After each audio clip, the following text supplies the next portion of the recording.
Right, so I have it. I have the article. Now, a lot of us outside of the United States do not have access to this article. So I have it. We've got it. We're going to review it together, and I'd love to hear your thoughts and opinions on the things that we're going to read. I have been told that this is a very spoiler-heavy article, though. So just bear that in mind before we carry on. If you don't want any spoilers for the beginning of Veilguard, then proceed with caution. However, I have not read it and I haven't spoiled myself for it. I've seen some of the images that come with it on Twitter, but I haven't read the article. So this is a blind read, and we're going to experience it together and see what we think. Now, if you're watching this back on YouTube, if you hear any YouTube ads in the background, no, you don't. You heard nothing. You heard absolutely nothing. So, this is the Game Informer. I believe it's a 12-page article. Say hello, Bianca. Rip Bianca. 14 months. Thank you very much. Heard what? Exactly, you heard nothing. So, I believe it's a 12-page article. I will read everything. Now, the first thing that I want to say that I have confirmed is the actual Dragon Age account, the actual Dragon Age Twitter account, responded to one of my tweets the other day to confirm that Bellara's arm is not a prosthetic. It is a gauntlet. So her bow and arrow thing is a glove that she wears, essentially. So this is a gauntlet that she puts on, and it transforms into her weapons, which is interesting. I'm very excited to see how that will work during combat and in-game. So, let us dive right in. I am super excited. It is spoiler, as in it will spoil major plot points, or it is spoilers in the way it gives a lot to the introduction. Both, I believe. It only spoils the beginning of the game, not the whole game. So just how the game is going to start, it spoils that, but not the rest of the game. So hopefully, there's still an awful lot of the game to go. Basically, you know what you saw in the gameplay reveal, all the way up to Solus releasing those two figures from the Fade? It spoils... Say hello, Bianca. Rip Bianca. It spoils just past that, if that makes sense. So not too far into the beginning of the game, but past what we've already seen. However, let's have a look and see. Whoop. Okay, so let me zoom in. Hello. Here we go. Firstly, the tarot card art is absolutely stunning and I adore it. And you can get a better look of Bellara's gauntlet here. I'm very excited to learn Say more. hello, Bianca. Rip Bianca. I'm very excited to see how all of this works in game. So let's just go straight into it. I'm just going to read it for you guys and then we'll stop periodically and talk about it. So, throughout my research and preparation for a trip to BioWare's Edmonton, Canada office for this cover story, I kept returning to the idea that its next game, Dragon Age the Veilguard, formerly subtitled Dreadwolf, is releasing a critical moment for the story developers. The previous installment, Dragon Age Inquisition, hit PlayStation, Xbox and PC a decade ago. It's been 10 years in-game and IRL. It was the win BioWare needed following the 2012 release of Mass Effect 3, whoa, with its highly controversial. It was controversial, and for many disappointing ending, and for many a disappointing ending. Oh, what? What? Dragon Age Inquisition had a disappointing ending? No, it didn't. It had a brilliant ending. It was full of intrigue. And I literally ran through into my sister's room and went, the fuck? Oh, Mass Effect 3. Oh, I see. Mass Effect 3 had a fucking great ending. Oh, wait, no, the original one didn't. The original one didn't. No, it didn't. Not originally. You're right. You're right. I keep forgetting that I never played the original Mass Effect 3. I played the reworked ending. Oh no. Okay. I get it. Okay. I'm okay. I'm back in the room. Inquisition launched 2 years later in 2014. Woo! To rave reviews and eventually various Game of the Year awards. Almost as if a reminder of what the studio was capable of. Ooh. Now, in 2024, coincidentally, the next Dragon Age finds itself in a similar position. BioWare attempted a soft reboot of Mass Effect with Andromeda. What did you guys think of Andromeda? Because Andromeda's hit and miss with me. I thought it had so much potential. I hated that it was on Frostbite, but that's just because you guys know how I feel about Frostbite. But I didn't think it was a bad game. I actually really liked it. The fans destroyed it. I didn't like the vaults, honestly. That was the one part that I didn't like about Andromeda, was the vaults. But everything else I thought was fine, apart from it being on Frostbite. But that's a me thing. I realise that I'm one of the few who hate Frostbite with a burning passion. Blah, blah, blah, blah, blah. Andromeda. In 2017, largely seen as a letdown among the community, and saw its first live series multiplayer attempt in 2019's Anthem flounder in the tricky waters of the genre. That's because no Dragon Age or Mass Effect player is here to play online PvP. Fuck off! Give us the RPGs we paid for. Also, don't get me started on Anthem. Anthem's the reason why Dragon Age Inquisition suffered so much. I'm pretty sure it's because of Anthem. Motherfucker. It aimed for No Man's Sky-like turnaround with Anthem next, but the rework was cancelled in 2021. Like its predecessor, BioWare's next Dragon Age installment is not only a new release in a beloved franchise, but it is another launch with the pressure of BioWare's prior misses. A game fans' hope will remind them the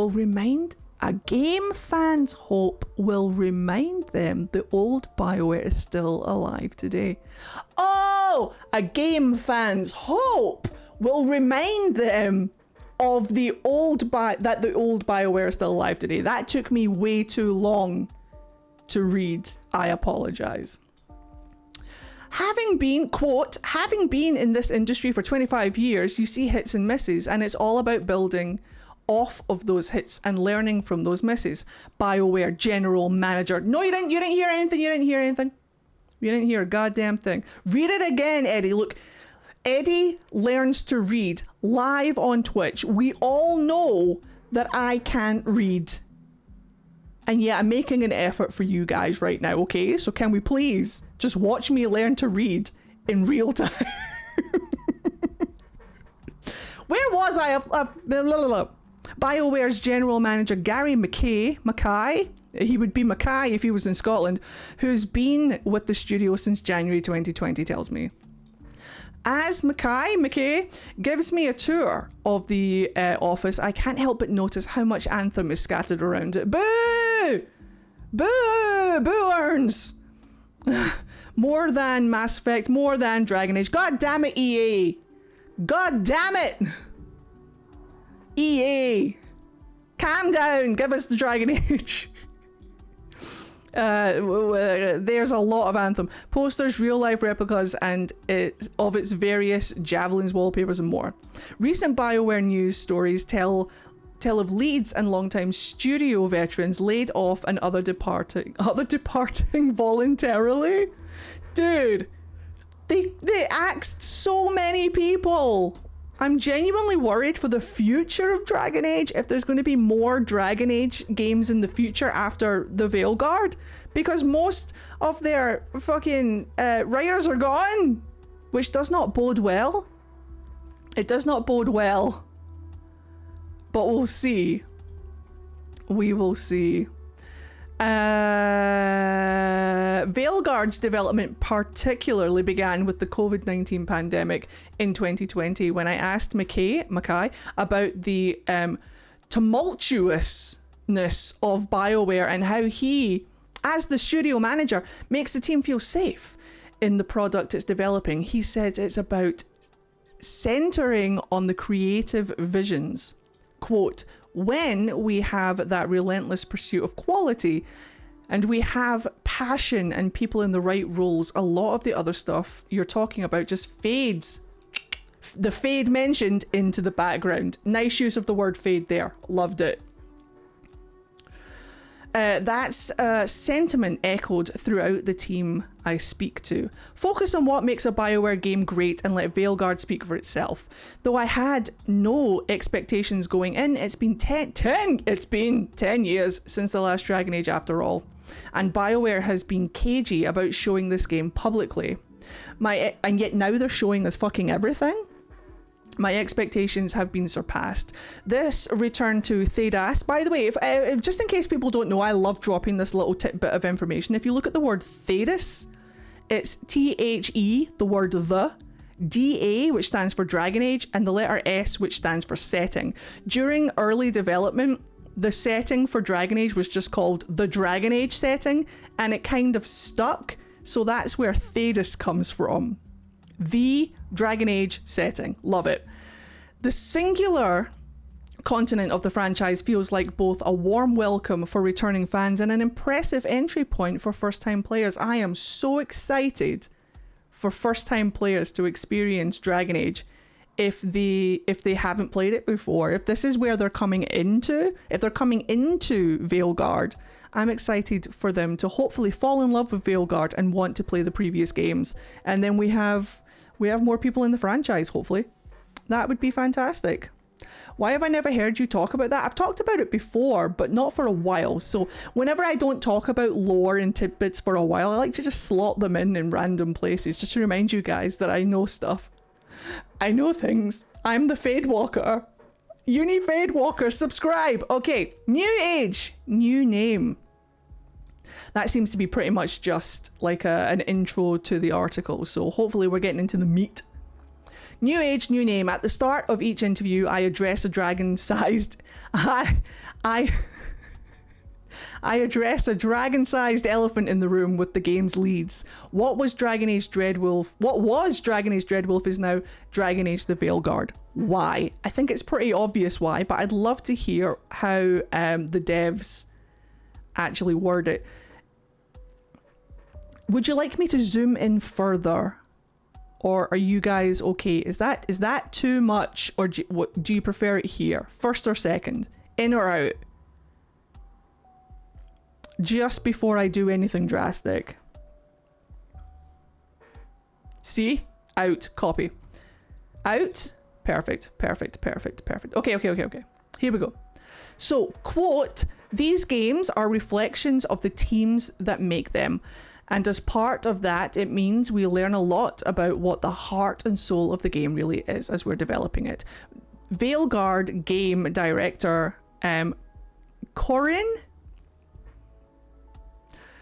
who is trans, by the way, fuck yeah, trans representation, let's go, tells me we quickly learned and realized that the absolute beating heart of this game is the authentic, diverse companions.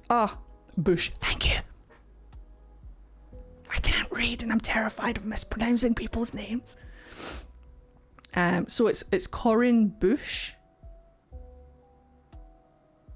And they are the trans person, right? Trans representation. I know one of the devs is trans. Yeah, let's go. I am trans too.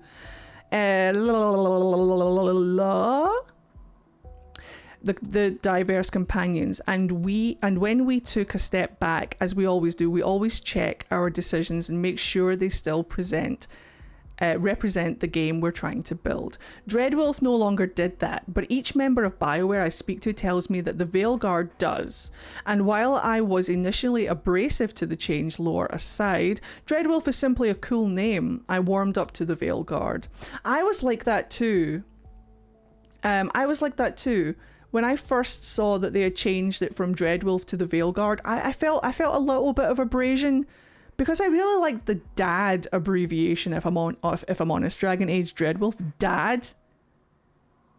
And no, you didn't. You heard nothing. And now we have either Dragon Age TV, so DATV, or I think it was Mark Dara who suggested Dragon Age Veilguard VE Dave. Which, I mean, Dave. There's a TV channel, like a cable channel here in the UK called Dave, and it just reruns old TV shows, like old episodes of TV shows.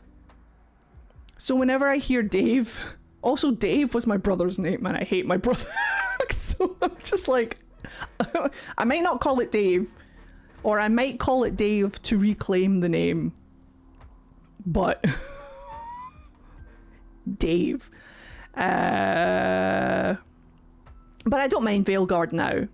I honestly don't. God fucking damn it, Dave. I don't mind the Veilguard. It makes sense because we're playing characters from the Veilguard. It would be like not calling Inquisition, even though it's about the Inquisition. Do you know what I mean? So it makes sense. So I don't mind it anymore. I've gotten used to it.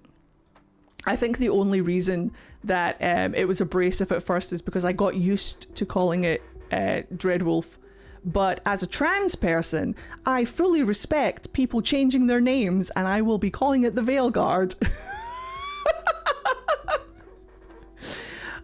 Solus, a Loki, name dropped. Here we go. A Loki-esque trickster member of the Elven pantheon of gods, known as the Dread Wolf, known as Fen'Harel, thank you very much, use his full name, created the Veil long ago, while attempting to free the elves from their slave-like status in Thedas. Correct. This is all true things.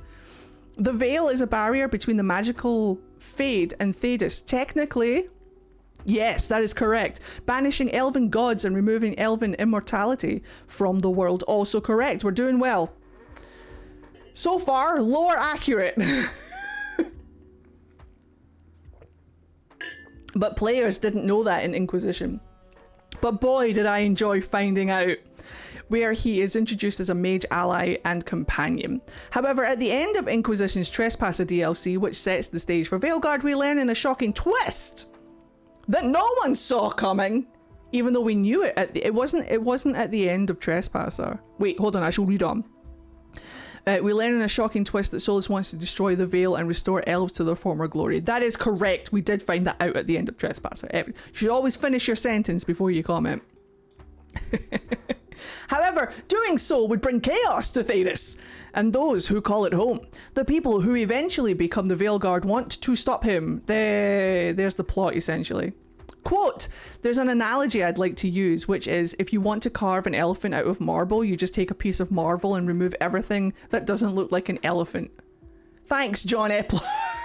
Veilguard creative director. John Epler says, quote, as we were building this game, it became really clear that it was less that we were trying to make the Veilguard and more like the Veilguard was taking shape as we built the game. Ah, I like it. Solus is still a central figure in it. Good. He's still a significant character, but really the focus shifts to the team. What? You better not be taking Solus out of this goddamn game. His voice actor literally promised me that he was in this game a lot. Dragon Age, elephant carving. We, quote, realised Dreadwolf suggests a title focused on a specific individual. Ah, okay. Whereas the Veilguard, much like Inquisition, focuses more on the team. That makes more sense. I understand. I love this picture, by the way. I love all the different pictures of all the different rooks with their companions behind them. Love it. Okay. Creating your rook. Let's get into the meat of character creation. I am so excited. We will be getting character creation reveals sometime between now and release, which I'm also going to like shit my pants over. But until then, let us read on. Creating your rook. Veilguard's character creator is staggeringly rich with a dizzying number of customizable options. Bush tells me that inclusivity is at the heart of it. Fuck yeah. Nothing that she believes everyone can create. So noting. It says noting, guys. It says noting. Noting that she believes everyone can create someone who represents them on screen. We love it. We love it. We love to hear it. We love to see it. Just remember, Eddie can't read. There are 4 races to choose from when customizing Rook. The new playable leads elves, Kunari, humans and dwarves, so the same races that we've been playing in every other Dragon Age game. Although you couldn't play Kunaris in the first 2, or actually you could only play a human in the second one. So Inquisition, the same races that we've been playing in Inquisition. Nailed it. I've been playing Dragon Age since Dragon Age Origins. You probably can't tell, but I remember things. And hundreds of options to customize your character beyond that. You can select pronouns, fuck yeah, separately from gender, fuck yeah, and adjust physical characteristics like height, shoulder width, chest size, glute, and bulge size. Now this is it, guys. Let me just zoom in and get that for you. Right there. You ready? Bulge size. Confirmed. I don't know why some people need this, but I can confirm. Bulge size. Can confirm. Fuck yeah. You never know. Hip width. How bloodshot your eyes are, because that's something we need. Like, how high do you want your Rook to be that day? Well, you can customize it. If you need a high as balls Rook, get your eyes bloodshot to fuck. How crooked your nose is, and so much more. There must be hundreds of sliders to customize these body proportions and features, like skin hue, tone, melanin, and just about anything else you might adjust on a character. Oh, and there's nudity in Veilguard too, which I learned firsthand while customizing my Rook. Holy shit! There's gonna be like a small. Is it like Cyberpunk where you can customize your genitalia? Because I don't need that in a game. I'm too ace for this. But you know what? Just as long as I don't have to look at it, then great. Like in Baldur's Gate 3 as well. I turned that shit right off. I turned that shit so fast off in Baldur's Gate 3. I don't need to see genitalia. But it must be like an option that you can like choose to have it on, choose to have it off.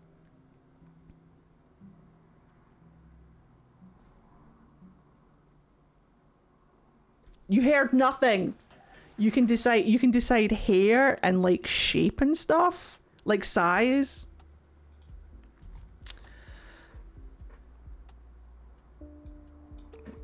Nudity in Dragon Age is not new, but it is new in the character creation thing. So I would guess they go Baldur's Gate 3 route. I hope so.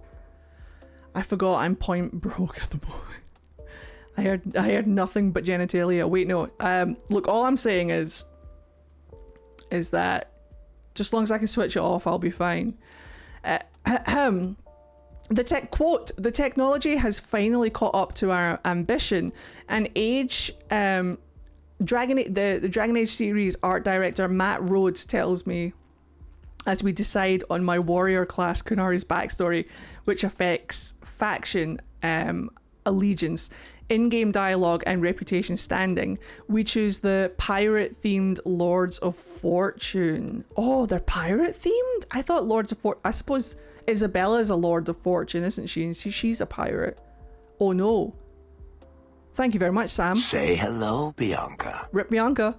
30 months is insane. Yeah, it is. Longest running sub for anyone. Fuck yeah. Love your streams so much. Burn you love, burn you love. I hope you're having a fantastic day. Welcome to the stream. My Rook that I'm making, my Antivan Crow, is also a pirate. Might need to think about it. I could make him a Lord of Fortune instead. But I do like the Antivan Crows. Oh. Notably, instead of a warrior class, we could have chosen mage or rogue. All 3 classes have unique specializations. Tell me the specializations. Bespoke skills trees and special armors too. Oh, so there's like class specific armor? Fuck yeah. Well, no, Inquisition did the same. Just so long as it looks good, because the armor in Inquisition sucked ass. Give me good clothes. And though our Rook is aligned with the Lords of Fortune faction, there are others to choose from, including the Grey Wardens, Shadow Dragons, the Mornwatch, the Antivan Crows, the Grey Wardens are there. The Grey Wardens, the Shadow Dragons, the Mornwatch, the Antivan Crows, the Lords of Fortune. 1, 2, 3, 4. There's one I've missed. There's one I've missed. The Veil Jumpers! Thank you! And the Veil Jumpers. What are you guys going to pick? There is some flexibility in playstyle thanks to specializations, but your class largely determines the kind of actions you can perform in combat. Quote, Rook ascends beyond Rook ascends because of competency.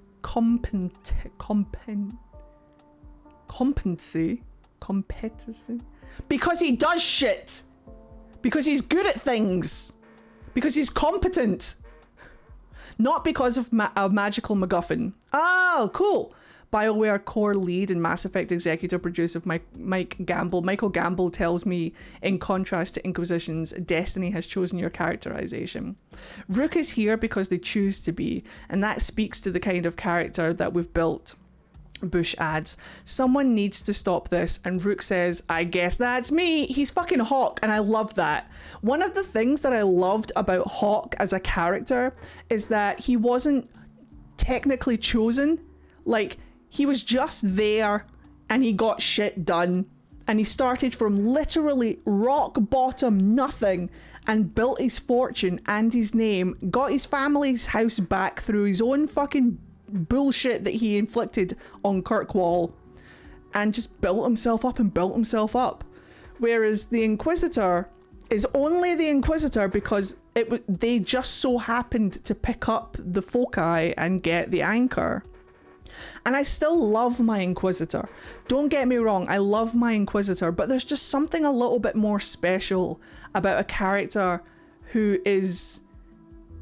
builds themselves up from nothing, or who is there, like, they have no special powers, they have no special skill, they don't have a mark on them, or they're not like the chosen one or anything. They're just there because if they don't do it, no one else will. I like that. I already like the sound of Rook. I fucking love Hawk. I will stand by Dragon Age 2 until the day I die.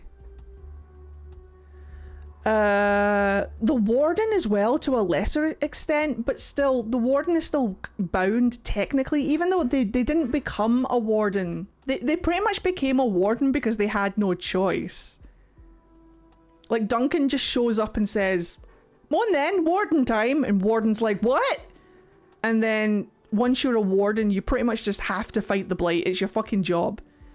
Whereas Hawk's like, well, I don't know, I'd fucking fight this guy, I guess. Turns out this guy is a heated blood mage.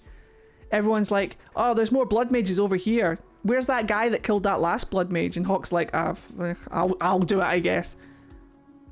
Builds up his own fortune. Goes for a wander in the deep roads, finds another small fortune. Doesn't die. Comes back, buys his house back with his own cash.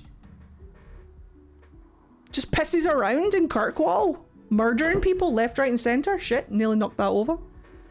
Builds himself up. Hawk's a fantastic character. I fucking love Hawk. Hawk's like, what up? I've got a crew of bisexual freaks and we're here to make things better by making them worse. And that's why I love Hawk. Like, Hawk, just wish he didn't have to be human. I know it's one of the downsides to Hawk is that he has to be human because of the way that the story is represented. But at the same time, I don't hate it, because they would have to make your whole family the same race unless you were adopted. Like, you couldn't have like a human family and that you heard nothing. You couldn't have like a human family and with a Kunari son. Do you know what I mean? It's weird. They'd have to make the whole family Kunari. It's a long thing. Although, I mean, I get it. I was just disappointed. No, I get it too. I get it too. Where was I? Oh yeah, someone needs to stop this, and Rook says, I guess that's me. Beyond the on-paper greatness of this character creator, its customizability speaks to something repeated throughout my BioWare visit. Veilguard is a single-player story-driven RPG, or in other words, the type of game that made BioWare as storied as it is. Mackay tells me the team explored a multiplayer concept in early development. We remember. We were there. Do you remember when they teased us with a multiplayer thing, trying to make Dragon Age Dreadwolf a fucking online multiplayer game, and we all kicked off?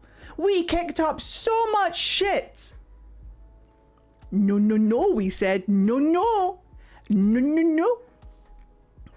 And thankfully they listened. I was there. I was at the forefront kicking up shit. I was like, don't you dare! Don't you dare, EA! Stop it! It's okay. They listened. Before scratching it to get back to the BioWare basics. Woohoo! The final game will feature 0 multiplayer and no microtransactions, which is what we want. It's going to be completely offline. You will be able to play this game without needing any internet connection at all, and there will be no microtransactions in game for you to buy, and it's going to be completely single player, completely offline, which means that they won't be using the Dragon Age Keep that in mind. However, at the beginning of the game you will be able to like put in your world state. Hopefully they'll talk about that in this article, but if not, I'll explain it later if you remind me. Happy to hear that. I pick our first and last name.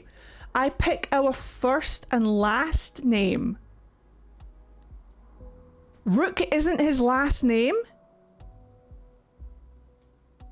I can put in a last name? Is Rook like my code name? Fuck yeah. Yes, I love this. My D&D character that I'm going to turn into my Rook has a full name, first and last, so I can put his full name in. Yes. Then one of the 4 voices, which a pitch shifter for each too. Wait. So not only do you pick your voice, but you can shift the pitch of it. So if you like one of the accents, but it's too high, you can pitch it down. Hello? And we're off to Minrathous. What? You can pick accent and then make it as high or as low as you want. Yeah, but there's only 2 accents. There's 2 voices with an American accent, 2 voices with an English accent, essentially. Where's Antonio Banderas? It's the only thing this game is missing. Where's the Puss in Boots, Zevran, Antivan accent? I need it for reasons. Hello, my coven. I love your channel. Thank you very much. Please feel free to follow and go follow me on YouTube. Thank you for being here. You can't have Antivan PC and have them be British. It doesn't make sense. I mean, it does. Lots of Antivan crows don't have Antivan accents, but still, mine does. Right, here we go again. Exploring Tevinter for the first time. So they've started playing the game. Throughout the Dragon Age series, parts of Thedas are discussed by characters and referenced by lore material, but left to the imagination of players as they can't visit them. Boo! Thank you, my coven. Veilguard immediately issues this, setting its opening prologue mission in Minrathous, the capital of the Tevinter Imperium. Woo! But where's Dorian? Frankly, I'm blown away by how good it looks. It's my first time seeing Veilguard in action and my first look at a Dragon Age game in nearly a decade. Time has treated this series well, and so has technology. Epler, who's coming up on 17 years at BioWare, what a flex, acknowledges that the franchise has always been at the will of its engine. Stop using shit engines then! Put it on Unreal! Dragon Age Origins and 2's Eclipse engine worked well for the time, but today they show their age. This is also why I think it's going to be very difficult to remaster the Dragon Age games, the early Dragon Age games, because they are on different engines. The first two games are on Eclipse, whereas Dragon Age Inquisition is on fucking Frostbite. And because they're on different engines, it's not as easy to upgrade things. Me and my friend Greg talked about this in our upcoming podcast episode, by the way. If you want to listen to our podcast, we have recorded a new episode that will be coming out in the next couple of days. Type !podcast in chat on Twitch and hit enter. And if you're watching in the future on YouTube, the link for the podcast is in the description box down below. Go and listen to the Fade Cafe. I think you'll enjoy it. If you like podcasts and you like all things BioWare, go and listen to the podcast. There'll be a new episode out in a couple of days, but we talk about this as well. But they show that Inquisition was BioWare's first go at EA's proprietary fucking Frostbite engine. Sorry, I'm so sorry. Every time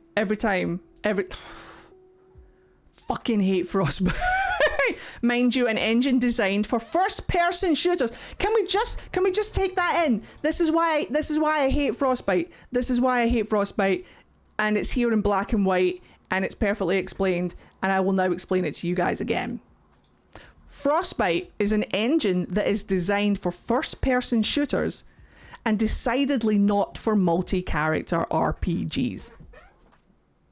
That's why it plays like shit. That's why the game is bugged to fuck and plays like shit. It's on an engine that is not designed for RPGs. And yet Veilguard is also on Frostbite. I fucking hate Frostbite. So we're just going to have to put up with Frostbite for the foreseeable future. And the team struggled there too. I wonder why. Was Andromeda Frostbite? It sure was. That's why it looks so uncanny. Wasn't Mass Effect on Unreal or something like that? And then they put Andromeda on Frostbite. That's why it doesn't look like a Mass Effect game. It's Frostbite that makes everybody look so uncanny. I fucking hate Frostbite. And the team struggle there too. Epler and Bush agree. Veilguard is the first RPG where BioWare feels fully in command of Frostbite. Oh, okay. And more generally, its visions for this world. Okay. The new Mass Effect is going to be on Unreal. Okay. If they're confident that they have Frostbite under fucking control, I will believe them. I know EA forced them to use Frostbite. Because they think that's what people want. It's not, EA. It's really not.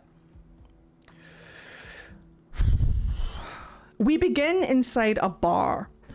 So this is how the game begins. Rook and Varric are looking for Nev Gallus, a detective mage somewhere in Minrathous. The first thing players will do once Veilguard begins is select a dialogue option. Something the team says speaks to their vision of a story-forward, choice-driven adventure. A quick brawl cutscene that demonstrates Rook's capabilities. There's another dialogue choice, and different symbols here indicate the type of tone you can roll with. It's the same with any Dragon Age game. There's a friendly, snarky, and rough and tough direct choice, and I later learn of a more romantically inclined emotional response. Are we flirting with Harding right away? These are the replies that will build relationships. Not Harding, Varric. These are the relationships that characters that build relationships with characters, romantic and platonic alike. But you're welcome to ignore this option. Play the ace route if you want. However, your companions can romance each other, confirmed. So giving someone the cold shoulder might nudge them into the warm embrace of another. Hey! I think it's been confirmed that Harding and Tash can romance each other. I'm just putting it out there. I don't quote me on that, but I think it's been confirmed. We learn Nev is in Dumat Plaza and head to the heart of Minrathous. Rhodes explains BioWare's philosophy for designing this city. Designing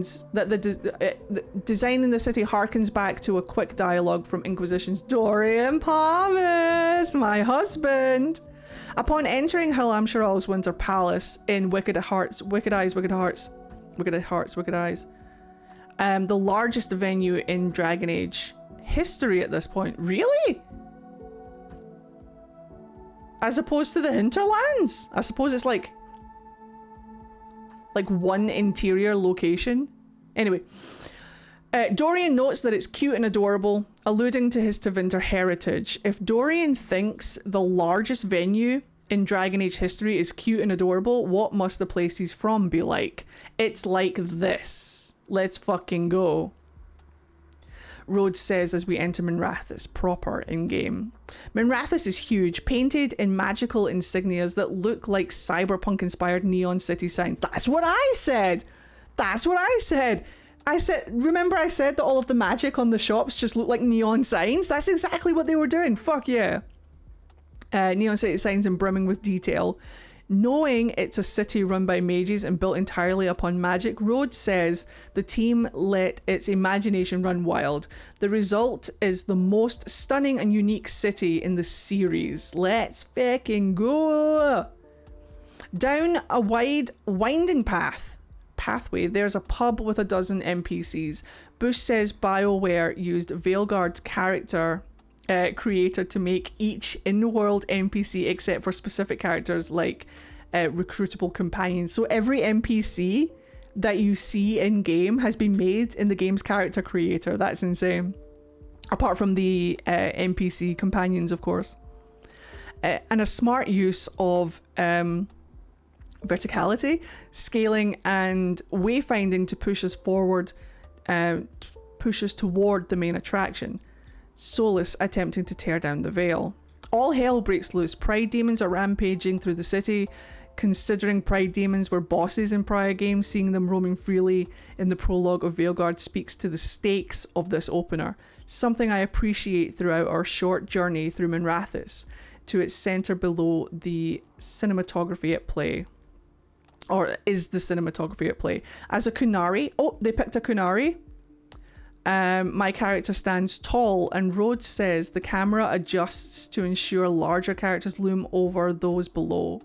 On the flip side, the camera adjusts for dwarves to demonstrate their smaller stature compared to those around them. But does it adjust for romance scenes? I hope so. So your dwarf isn't kissing like the crotch of a tall character? It better. Or your tall character isn't like smooching air above the head of a dwarf. This coupled with movie-like movements throughout the city as BioWare showcases the chaos happening at the hands of Solus's veil-breaking ritual creates a cinematic start that excites me, and I'm not even hands-on with the game. It excited me too. Like all of the gameplay reveal that we had really got me excited for this game. It looked fantastic. It held my attention, and I want to know more. I thought it was a great intro to the game. Eventually we reach Neve, who has angered some murderous blood mages, and rescue her from danger, or rather help bravely. Neve is quite capable, and her well-acted dialogue highlights that. Together, Varric, returning character Lace Harding, who is helping us stop Solus... Scout Lace Harding, thank you very much. Helping us stop Solus, and is now a companion. Rook and Neve defeat some demons. This is all that we saw in the gameplay reveal. Then take on some Venatori cultists, seizing this chaotic opportunity to take over the city and other enemies before making it to Solus's hideout. As we traverse deeper and deeper into this hideout, more of Solus's murals appear on the walls.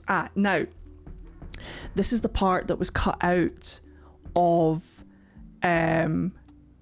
This is the part that was cut out from the gameplay. Hello, you came up as a recommended channel for me, and I was like, that's Eddie from TikTok. Hello, it's nice to see you. Welcome in. It's like you know. Welcome in, get comfy. I'm glad I was recommended on your channel. We're talking Dragon Age the Veilguard. This is the part that was cut out of the gameplay thing for spoiler purposes. So we go into Solus's hideout. At the heart of the hideout, we discover Solus's personal illuvium. Oh, hold on. More of Solus's murals appear on the walls and things get more elven. Rhodes says this is because you're symbolically going back in time, as Minrathous is a city built by mages on the bones of what was originally the home of the elves. Which is true. Oh my god. The Tevinter Empire is essentially like the Romans. So like the Greeks had everything down, like all of the Greek Empire. I don't know if it's technically not an empire, I don't think, but the Greeks had their own pantheon. They all had names, you know, like Zeus and the other ones. Zeus and the other ones.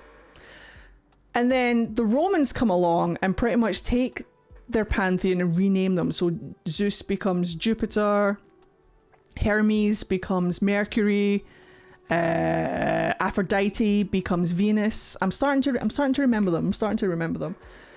And Poseidon becomes Neptune, so forth and so on. Hades becomes Pluto, so forth and so on. That's what the Tevinter Imperium did to the elves. So the Tevinter Imperium never defeated the elves. The elves warred amongst themselves and destroyed their own empire. And then Tevinter comes along like, ho ho, look at all this. I guess the elves won't be needing it anymore. But just to show that we are our own thing, we're going to rename everything. So can you imagine Minrathous might have been like an elven capital at one point. And now Solus is like underneath the city, in amongst the rubble of all the dead elven empire. Oh, what a baby. I hope he's okay. At the heart of his hideout, we discover Solus's personal illuvium. This magical mirror-like structure allows the gang to teleport and mechanically fast travel to Arlathan Forest, where Solus is secretly performing the ritual while its effects pour out into Minrathous. Boo, it sucks to be Minrathian. Here we encounter a dozen or so demons, which BioWare has fully redesigned on the original premise of these monstrous creatures. Rhodes says they're creatures of feeling and live and die off the emotions around them. As such, they are just a floating nervous system, which is why demons now look the way that they do. They look like a nervous system, which makes sense. Pushed into this world from the Fade, rapidly assembled into bodies out of whatever scraps they can find. I won't spoil the sequence of events here, but we stop Solus's ritual and seemingly save the world. Don't worry, we've seen it! That was all in the game reveal. For now, Rook passes out. Right, okay, this is the point where the gameplay reveal stops. So everything from here on out is stuff we haven't seen before, so brace for impact. Rook passes out moments later and wakes up in a dreamlike landscape to the voice of none other than Solus. Are we in the Fade? I need to go to the Fade. He explains a few drops of Rook's blood interacted with the ritual. RIP. Connecting them to the Fade forever. Hooray! I am literally the Veilguard. He also says he was attempting to move...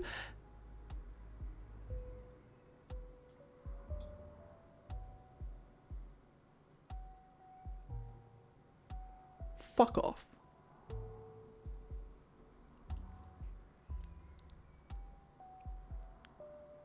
No.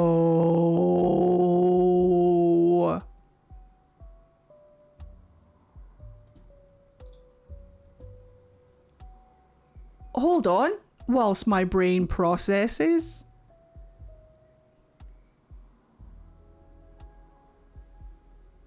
Hold on, whilst my brain processes. The two figures coming out of the Fade were Elgar'nan, which is kind of what we suspected. We suspected it was Elgar'nan. But Elgar'nan? That was Elgar'nan?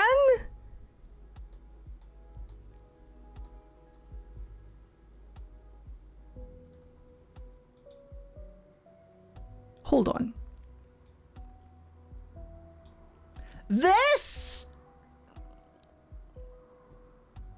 That's Elgar'nan. This is Gillinan. If you know about Gillinan's history, Gillinan's lore, this is beautifully Gillinan. Like how Gillinan's lore has been like described and how it was like portrayed in To Winter Nights. Yeah, 100% Gillinan. Let's fucking... This is Elgar'nan! The king of the Elven Pantheon? I would have put money... Look, just by looking at him, I would have put money on that being Durtha Men. Because Elgar'nan, in my head, this is the god of like vengeance and stuff. This is the son of the literal sun in the sky. The son of the sun and earth, whose literal anger and vengeance laid waste to this tiny little twat. You know that saying? You know that saying where you really shouldn't meet your idols? You're only going to be disappointed? Look at him! What the fuck is this, please? That's Elgar'nan? Mythal's husband? That's Elgar'nan! I don't mind that he's short. What I do mind is that he's not a fucking dragon. I mean, technically they've all got dragon forms. Technically they've all got dragon forms.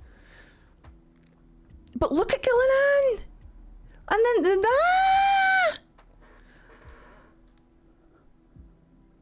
I'm going to need more. I'm going to need to wait and see how it plays out. That's Elgar'nan?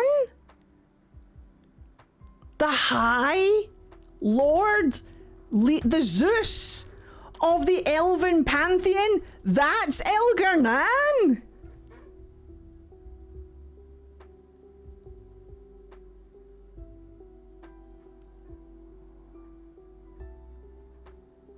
I'm really falling into myth and reality, aren't I?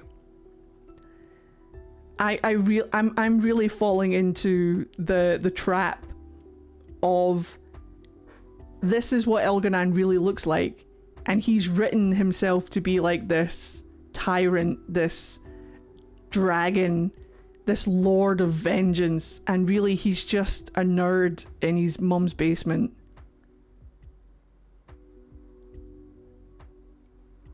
With big shoulder pads. He's just some guy. No wonder Solus hates him so much. Look at the state of him. He's just a little guy in his mum's fucking basement. And he thinks he's lord of the world. No wonder Solus locked him in the Fade. He's huffing the copium. His name is just Bob. He just goes to cosplay conventions. He's just like all of us. But he's a fucking elitist. Fuck him. And Solus is like, fuck off, man.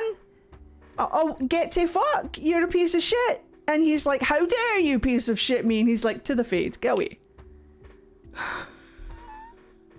He's a trophy husband while Mythal does all the work. Literally, though.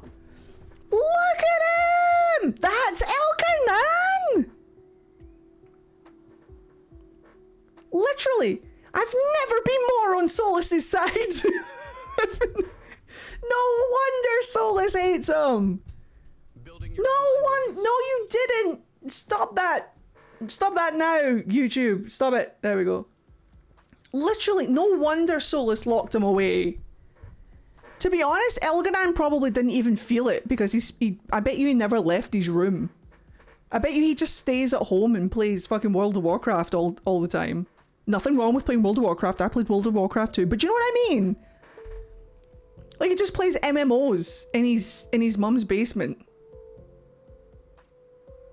And then claims that he's the lord of the world, and Solus is like, fuck off. God forbid he might be a League of Legends player. That is the face of a guy who plays League. What the hell? Again, no shade to anybody who actually plays League. It's all good. What if he's based from a dwarf? Again, I don't have any problem with his height. His height isn't what the problem is. That's not what the problem is. The problem is that's Elgar'nan, and he's a bit shit. He's also got elf ears. I can see them there. He's also very much got elf ears. But still, I'd lock him in the Fade. If this guy came up to me and said, I am the Zeus of my generation, I'd lock him in the fucking Fade. If Elgar'nan came up to me and said two syllables to me, I'd shit my pants and thank her for it, because that's fucking terrifying. And she's the youngest out of the Pantheon. Elgar'nan is the last, so like out of all of the Evanuris, she was the one that became the Evanuris last. She's like technically the youngest one to achieve being an Evanuris. She was Andruil's favourite. I'm still kind of convinced that they were fucking a little bit. And she makes monstrosities. She can just shit out monsters. And everyone was like, that's a cool trick. We should get her on our team, lest she fight against us. And now I can see why. Because this guy was shitting his fucking pants. This guy was shitting his fucking pants, because look at the state of him. Elgar'nan's over here, literally mad scientist, making shit,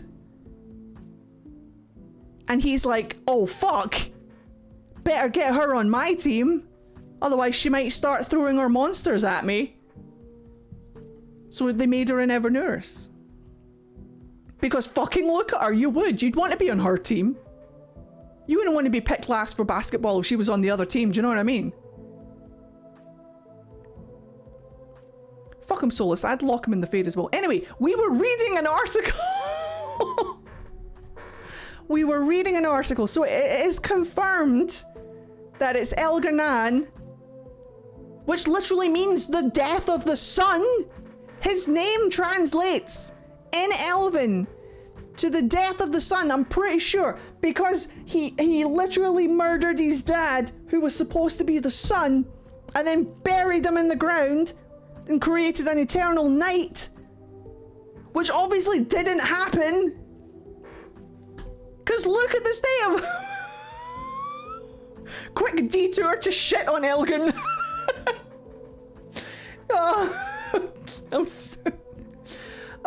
Part of the Evanuris or elven gods of ancient times to a new prison because the one he had previously constructed was failing. So,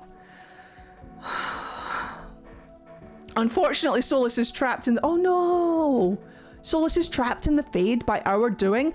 It wasn't even his plan that fucked up. We fucked it up this time. Solus had a solid plan. He was moving people. He was moving the prisoners. We interrupted a prison transfer. Exactly. That's what happened. It was our fault. And now they're loose. And Solus is trapped in the Fade now. They've swapped places. Oh no. To quote Gil Durthalin, who is a brilliant YouTuber, by the way, he got sent to the Fade. He got sent to the Fade naughty step. So now Solus is trapped in the Fade, and he swapped places with Elgar'nan and Elgar'nan. Oh no. So now Elgar'nan and Elgar'nan are loose in Thedas. Oh no. Have you read Tevinter Nights? Oh no. Oh shit.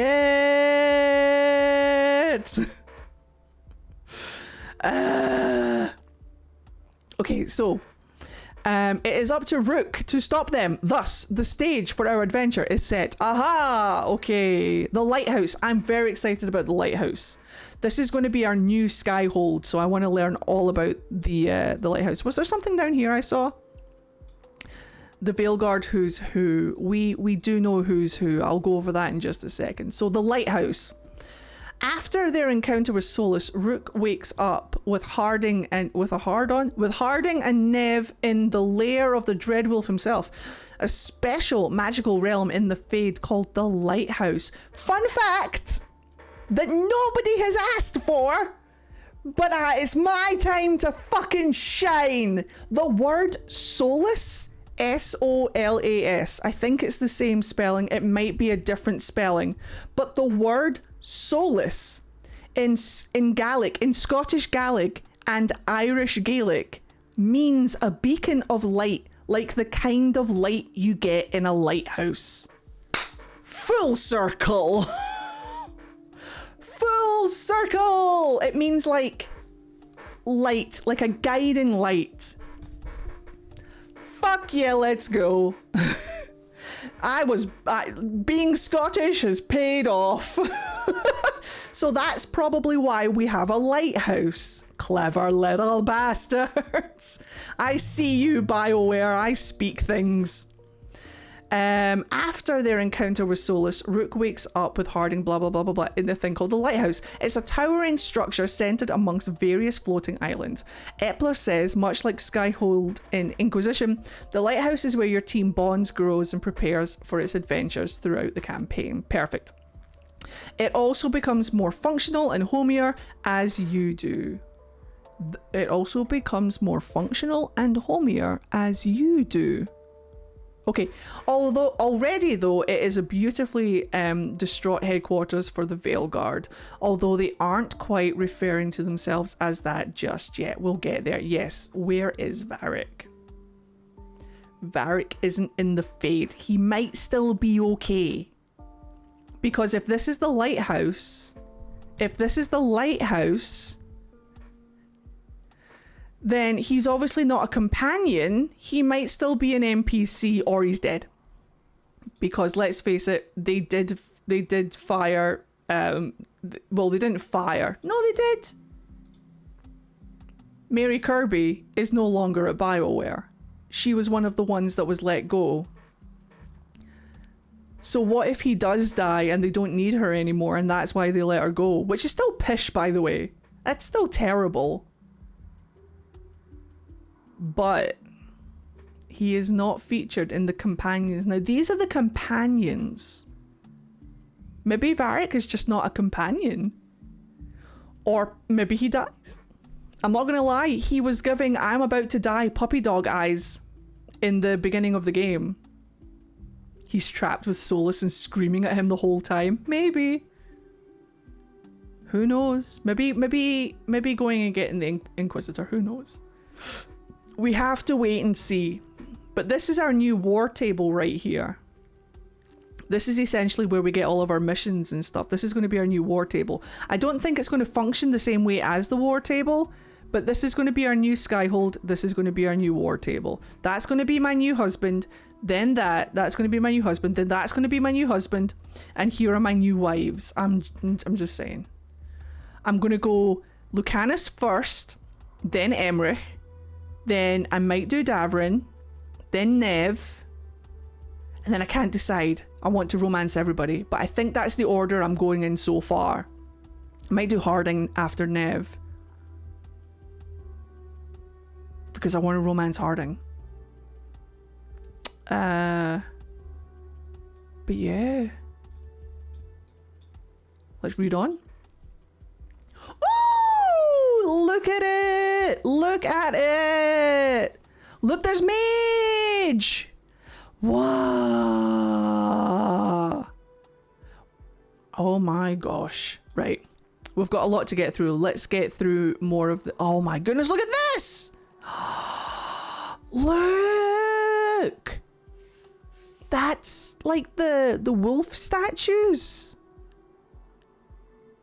But instead of the wolf heads, they've got the different pantheon. Like that's Elgar'nan's symbol. And now we know that that's Gillinan's symbol. Oh. What's with the giant meteorite / broodmother belly? What is this, please? What is happening, Solus? Solus? Discuss. What is this, please?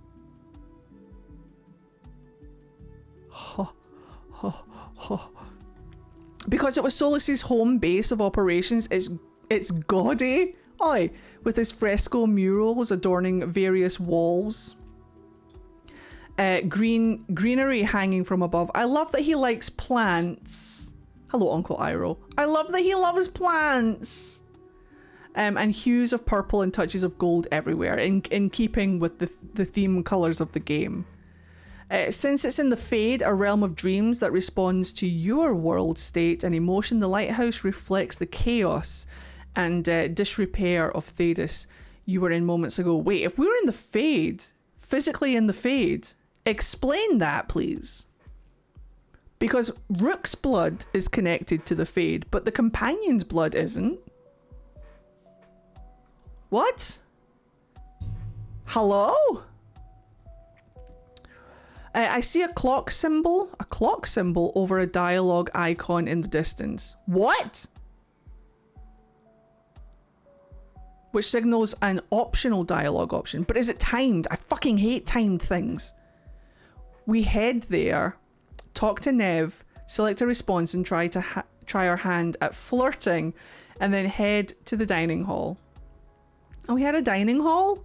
A plate, a fork, and a knife, and a drinking chalice are at the end of a massive table. Rhodes says it is both a funny and sad look at Solus's isolated existence. Fuck off with that. How is it funny? I suppose it's funny if you hate him. You fucking lonely little bastard. No, I want to hug him.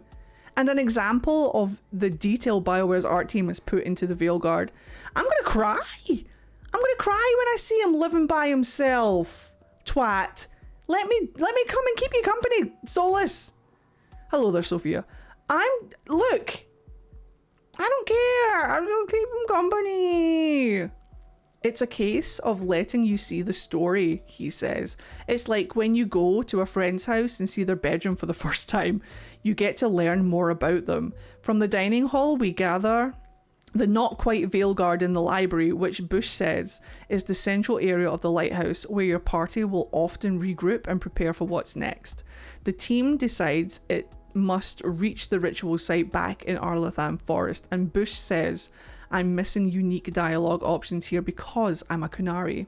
An elf would have more to say about the Fade due to their connection to it. Ah, see, I'm going to play an elf. Ha ha! Let's go!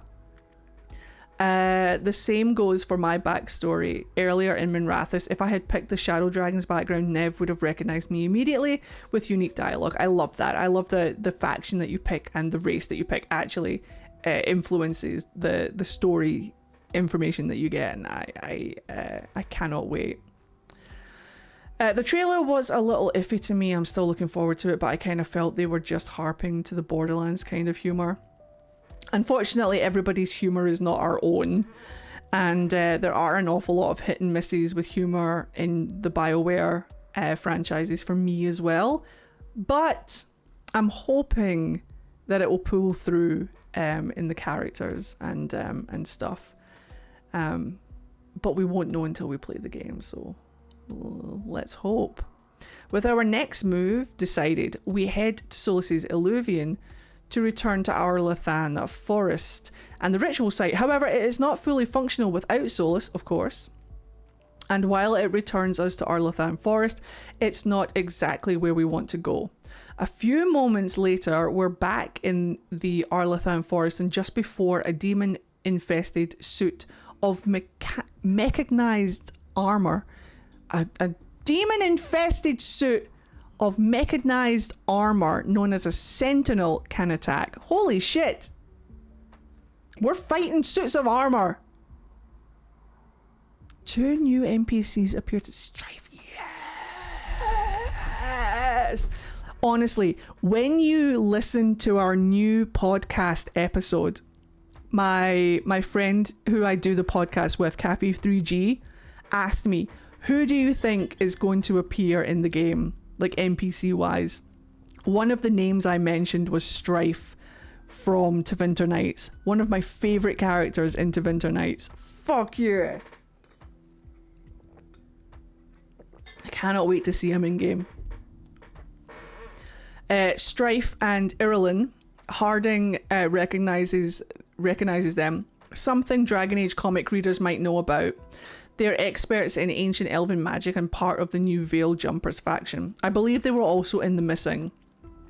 The ensuing cutscenes where we learn Strife and Elgar'nan need help finding someone named Belara Lutara. What is she, a Lalafell? Belara Lutara? Is she a Lalafell? Final Fantasy 14. Weren't Sentinels in Origins? Probably, I can't remember. I don't think it would be like the exact same though. If you did the Mage Origin. I don't play Mage in Origins, I'm afraid. It's the one game where I do not play Mage. I don't like Mage in Origins, so I cannot tell you for sure. Belara Lutara, the Lalafell, is long with multiple dialogue. Oh, I see the scene. Is long with multiple dialogue options. That's something I'm noticing with Veilguard too. There's a heavy emphasis on storytelling and dialogue, and it feels deep and meaty like a good fantasy novel. BioWare doesn't shy away from minutes-long cutscenes. I'm alright with that. Hold on to your redeem, Lily. Let's get through this article first, and I will redeem it for you before I go offline if you remind me later. I like that they're doing longer cutscenes and stuff. It makes me feel like I'm experiencing it. Just long as it doesn't feel like I'm watching a movie. Like, I want it to be a game. I don't mind long cutscenes just so long as it doesn't feel like I'm watching the game more than I'm playing it, if that makes sense. Bush says that's intentional too. Quote, for Rook, this story is about what does it mean to be a leader, she says. You're defining their leadership style with your choices. Knowing that Rook is the leader of the Veilguard, I'm excited to see how far this goes. From the sound of it, my team will react to my chosen leadership style and how my relationships play out, like an Inquisition. That's demonstrated within the game's dialogue and a special relationship meter on each companion's character sheet. We have character sheets and relationship meters. It's Origins again. Fantastic. So you can see Origins and Dragon Age 2 had like a meter, so you could see how friendly you were with the companions. So that's good. Okay, redefining combat once more. Belara is deep within Arlathan Forest, and following the prologue's events, something is up there. 3 rings of massive rocks fly through the air, protecting what appears to be a central fortress. Demon sentinels plague the surrounding lands, and after loading up a new save, we're in control of a human mage. What? Oh, have they changed character? Oh, I see. They're playing different characters. Okay. So now we're in control of a human mage. Following the trend of prior Dragon Age games, Veilguard has completed the series shift from tactical strategy to real-time action. But fret not, a tactical pause and play mechanic returns to satiate fans who remember the series' origins, pun intended. Though I got a taste of combat in the prologue, Veilguard's drastic departure from all that came before it is even more apparent here. Bush says players complete every swing in real time, with special care taken to animation, swing through and cancelling. There's a dash, a parry, the ability to charge moves, and a completely revamped healing system that allows you to use potions at your discretion by hitting right on the D-pad. I play on a keyboard, translate. You can combo attacks and even bookmark combos with a quick dash, which means you can pause a combo's status with a dash to safety and continue the rest of the combo afterwards. It looks even cooler than it sounds. So imagine you're locked. Remember all those times in a game where you're locked in like an animation where your character is doing the attack, and whilst you're locked in animation you can't react to other things attacking you and you just get beat up. Apparently Dragon Age lets you cancel the animation mid-animation with a dash, and when you come out of the dash it goes back into the animation, the combo animation for the attacks. Fuck yeah, hell yeah. So we're not going to be like locked in fights. Oh yeah. I want to see that in action. That's what I want to see that. I'm so sorry for how squeaky my chair is, by the way. Like any good action game, there is a handful of abilities to customize your kit, and if you want to maintain that real-time action feel, you can use them on the fly, so long as you take cooldowns into effect, of course. But Veilguard's pause and play gameplay mechanics, similar to the Inquisition's without the floating camera view, lets you bring things to a halt for a healthy but optional dose of strategy. I love that. You can literally, like, I paused the game so many times. I don't really use the tactical camera in Inquisition that much, but I have done in the past, because I play things on nightmare mode and with 4 fucking mages, so I need to pause my game just to like do some maintenance and some like crowd control and stuff. So we've still got that option. That's what this is. This is your pause menu, where you can put in like your companions' attacks and stuff, your attacks, and tell everybody else what to do and like micromanage everything. That's what this is. This is your new tactical screen, which I'm very excited about. Also, what did that say? Fade bolts? Don't mind if I do. You heard nothing. You heard nothing. There we go. In this screen, which essentially pauses the camera and pulls up a flashy combat wheel that highlights you and your companion's skills, you can choose abilities, queue them up, and strategize with synergies and combos, all while targeting specific enemies. Do what you need to do here, let go of the combat wheel, and watch your selections play out. Right! So you can like fight in real time, or you can use this wheel to stack abilities for yourself and your companions, and then when you close this, they'll do the combination of things that you've put onto this wheel. Interesting. That'll be fun to play around with. Bush says she uses the combat wheel to dole out her companion's attacks and abilities while sticking to the real-time action for her player-controlled rook. That's what I'm going to do. On the other hand, Epler says he almost exclusively uses the combat wheel to dish out every ability and combo. Nah, give me control of rook, and I'll use the wheel to ask my companions to do certain combos and stuff. It's going to be so fun to stack. It's going to be so fun to find combos that work between you and your companions. Let's go. Bush says each character will play the same in that you execute light and heavy attacks. Yeah, because you can charge up attacks and stuff. That's really cool. With the same buttons, use abilities with the same buttons, and interact with the combo wheel in the same way regardless of which class you select. But a sword and shield warrior, like we use in the prologue, can hip fire or aim their shield to throw it like Captain America, whereas our human mage uses that same button to throw out magical ranged attacks. The warrior can parry and... Wait, we can be Captain America? I'm going to have to play a sword and shield warrior at some point so I can throw my shield at demons. Nothing excites me more than throwing my shield Captain America style at the face of demons. Oh, this is going to be so fun. Give me the game already. The warrior can parry incoming attacks. Oh, look at her. She's beautiful. Is this the lighthouse? What? I love concept art. Look how beautiful she is though. Wow. With her little triangles. Wow. Wait till she finds out the fucking gods are on the loose. Which can stagger enemies. The rogue gets a larger parry window. Our mage, however, can't parry at all. Excuse me.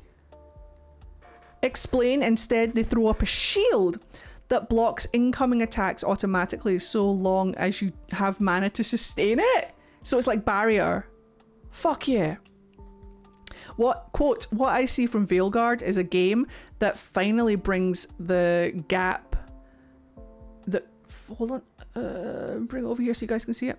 That finally bridges the gap, former Dragon Age executive producer Mark Dara, who left BioWare in 2021 before joining the Veilguard team last year as a consultant, tells me. Hello, Mark. Uncharitably, previous Dragon Age games got to the realm of combat. Wasn't too bad.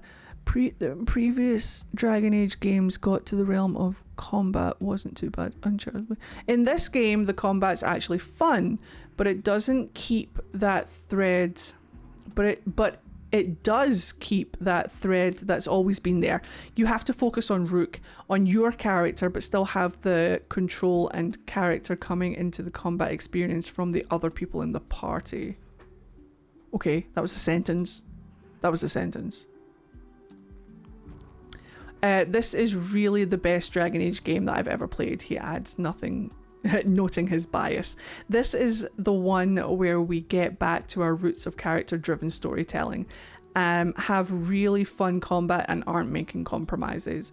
Watching Bush take down Sentinels and legions of Darkspawn on screen, I can already sense Veilguard's combat will likely end up my favourite in the series. Although admittedly a fan of action games, I'm an easy sell here. It's flashy, quick, and thanks to different types of health bars like greenish blue, one that represents barrier and is taken down most effectively with ranged attacks, a decent amount of strategy even if you don't use the pause and play combo wheel.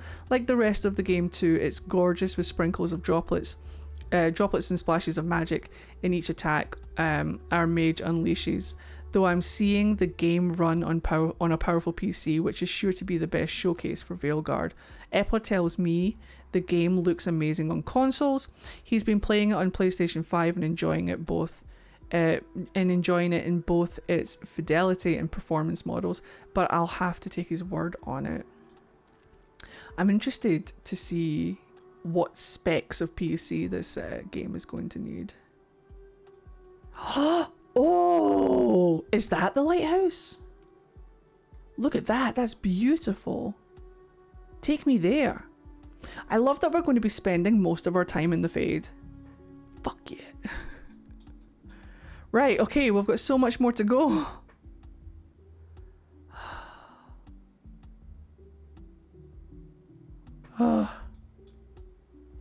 Okay. In Entropy's Grasp, as we progress through the forest and the current In Entropy's Grasp mission, we finally find Balara. She's a veil jumper, the first companion you meet. So Balara is going to be the first companion that we recruit. Fantastic, good to know. She's a veil jumper, the first companion you meet and recruit in the game, unlike Nev, who automatically joins. Ah, okay, fair.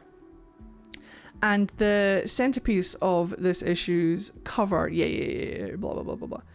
Because our mage's background is veil jumper, we get some unique dialogue. Balara explains we're all trapped in a veil bubble and there's no way out once you pass through it. Despite the dire situation, Balara is bubbly, witty and charming. Of course she is. Quote, when designing companions, blah, blah, blah, blah, blah. I don't know do you want me to skip through some of this? Because I've been reading this now for like 1 hour and 40 minutes. Do you want me just to keep reading it all? Companion customization. You can advance your bonds by helping companions on their own personal quest. Yeah, same as every other game.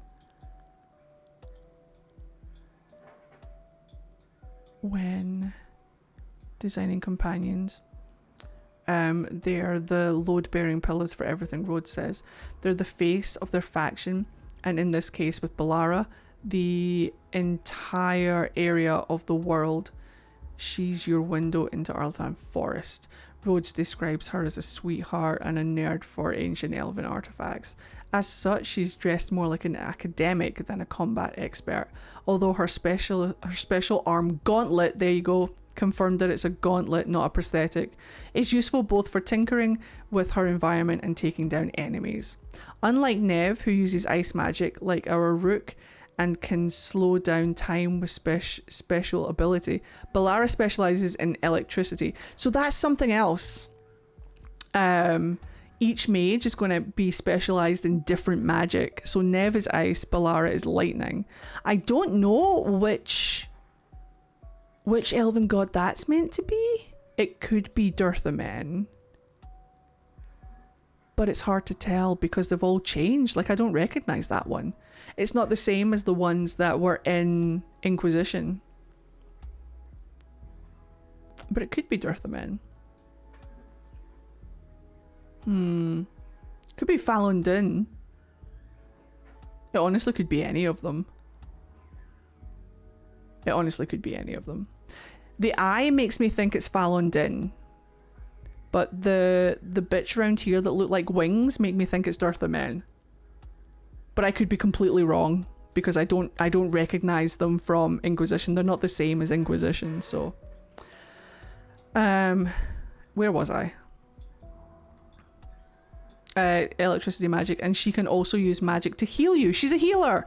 Something Bush says Dragon Age fans have been desperate to have in game. Yes, we missed healing magic.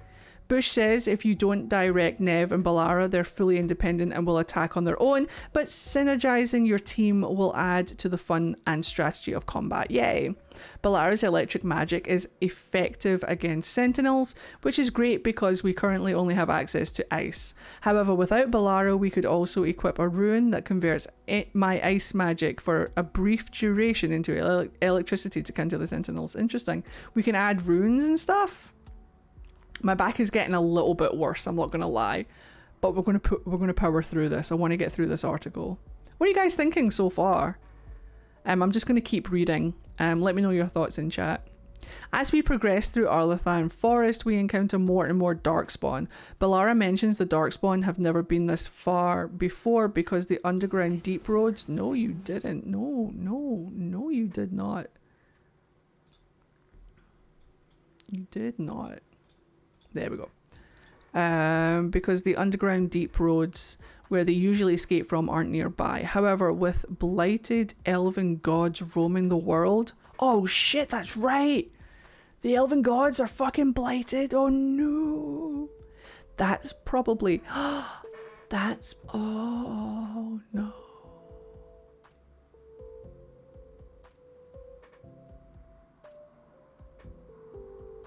Double blight?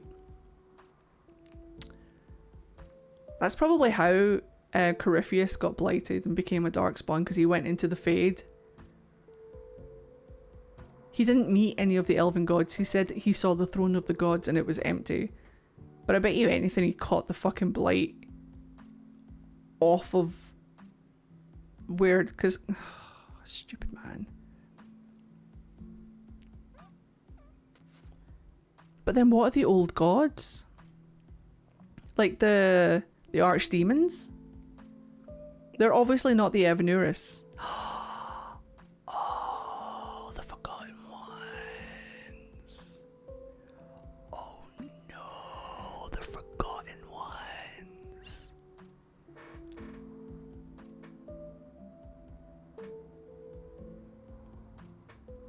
They're called the Forgotten Ones for a reason. Solus was friends to both the Forgotten Ones and the Evanuris. And the Forgotten Ones were supposedly the baddies in the elven lore, and the Evanuris were the good guys, the benevolent gods, when obviously it's quite clearly the other way around.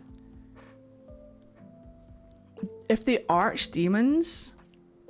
What if the archdemons are their dragon selves? Well... It wasn't just the Evanuris that were... that could turn into dragons. It was their champions as well. Each Evanuris had a champion, like a favourite, like a general, who could also turn into a dragon.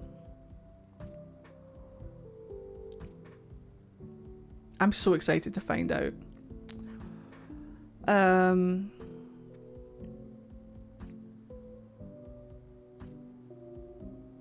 However, with blighted elven gods roaming the world, and thanks to the blight's radiation-like spread, it's a much bigger threat in Veilguard than in any Dragon Age before. Fuck. I continue to soak in the visuals of Veilguard with Arlathan's forest elven ruins, dense greenery, and disgusting blight tentacles, and pustules. It's perhaps the most impressive aspect of my time seeing the game. Although everything else is making a strong impression too. I'm frustrated about having to watch the game rather than play it. Let them play it. To be honest, I'm in love with the art style, which is more high fantasy than anything in the series thus far, almost reminiscent of the whimsy of Fable, a welcome reprieve from the recent gritty Game of Thrones trend in fantasy games. Rhodes says that's the result of the game's newfound dose of magic. Remember all those previews that we saw of Dragon Age Veilguard where the world just looked like it was covered in blight and red lyrium and stuff? Oh no, I'm extremely nervous about all this. Quote, the use of magic has been an evolution as the series has gone by, or has gone on. He says it's something we've been planning for a while because Solus has been planning all this for a while. In the past, you could hint at cooler magical things in the corners because you couldn't actually go there. But now we actually can, and it's fun to showcase that. Bush, Epler and Rhodes warn me that Arlathan Forest's whimsy will starkly contrast the other areas. They promise some grim locations and even grimmer story moments because without that contrast, everything falls flat. Bush likens it to a thread of optimism pulled through otherworldly chaos ravaging Theris. For now, the spunky, word choice, and effervescent Bellara is that thread. So she's going to be upbeat and quirky despite a horrible situation. My favourite trope. Okay, let us push on. Oh, I love this image. Wow, I love this image. Oh, I love these images. Yes. Oh, there's a video interview thing, guys. If you want to like scan that, do it. Right, don't call it an open world. It's not an open world. Veilguard is not an open world, even if some of it, explorable areas might feel like one. Do you think the screenshot with the dragon is the Black City? I hope so. I want to go to the Black City.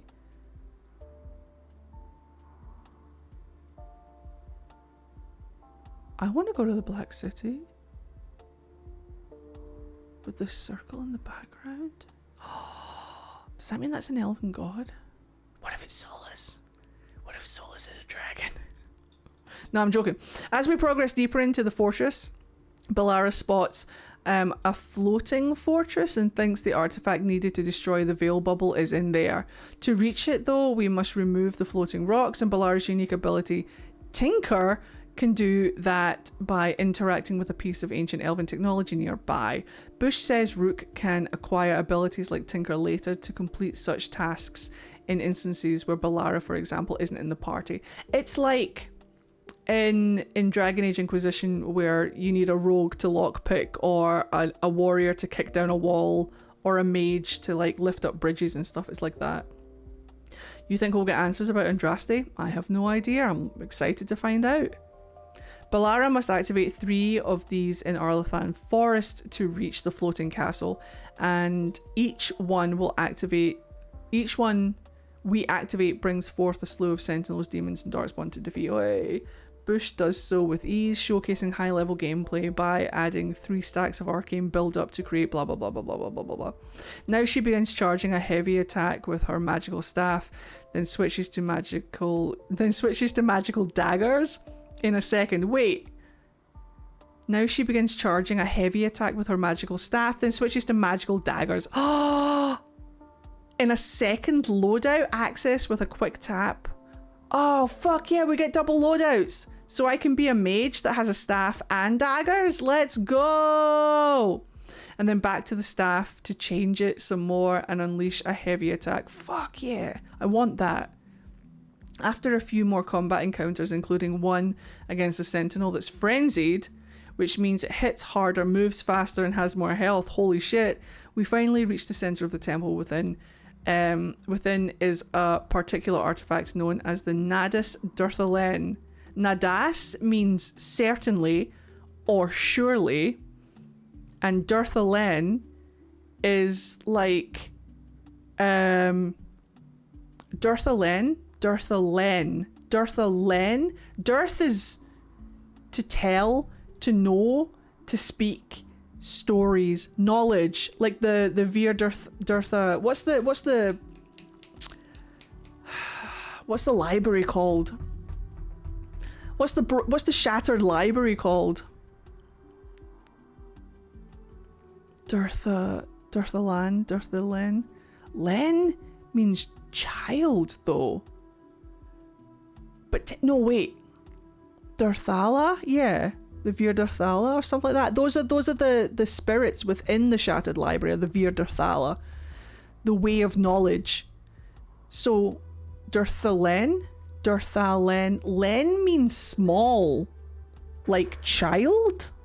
Nadas means surely, will happen, must happen. It is inevitable. Inevitable knowledge, child? Which Balara says means the inevitability of knowledge. I should have just read on. I should have just kept reading. But I know! I like translating. Elven. It's one of my favourite things to do. The inevitability of knowledge. Yeah, that's basically it. Yeah, that'll do. Before we can advance with it, a Darkspawn Ogre boss attacks. It hits hard, lots of things. Has a massive shield we take down. However, it's fire. It's weak to fire, and our new fire staff is perfect for the situation. After taking down the boss, a climatic arena fight. Balara uses special crystal. Lots of things. Lots of stuff happens. So the group heads back to the Veil Jumper camp, and as interested as I am in learning what happens next, the demo ends. It's clear that even after a few hours with the game's opening, I've seen a nigh negligible amount of game, frustrating but equally as exciting. So, Dragon's Delight. With a 10-hour day at BioWare behind me after hours of demo gameplay and interviews with the leads, I'm actually aware of my favourite part of the video game. The surprises. I dabbled with Origins in 2 and put nearly 50 hours into Inquisition. Was that a flex? Aww.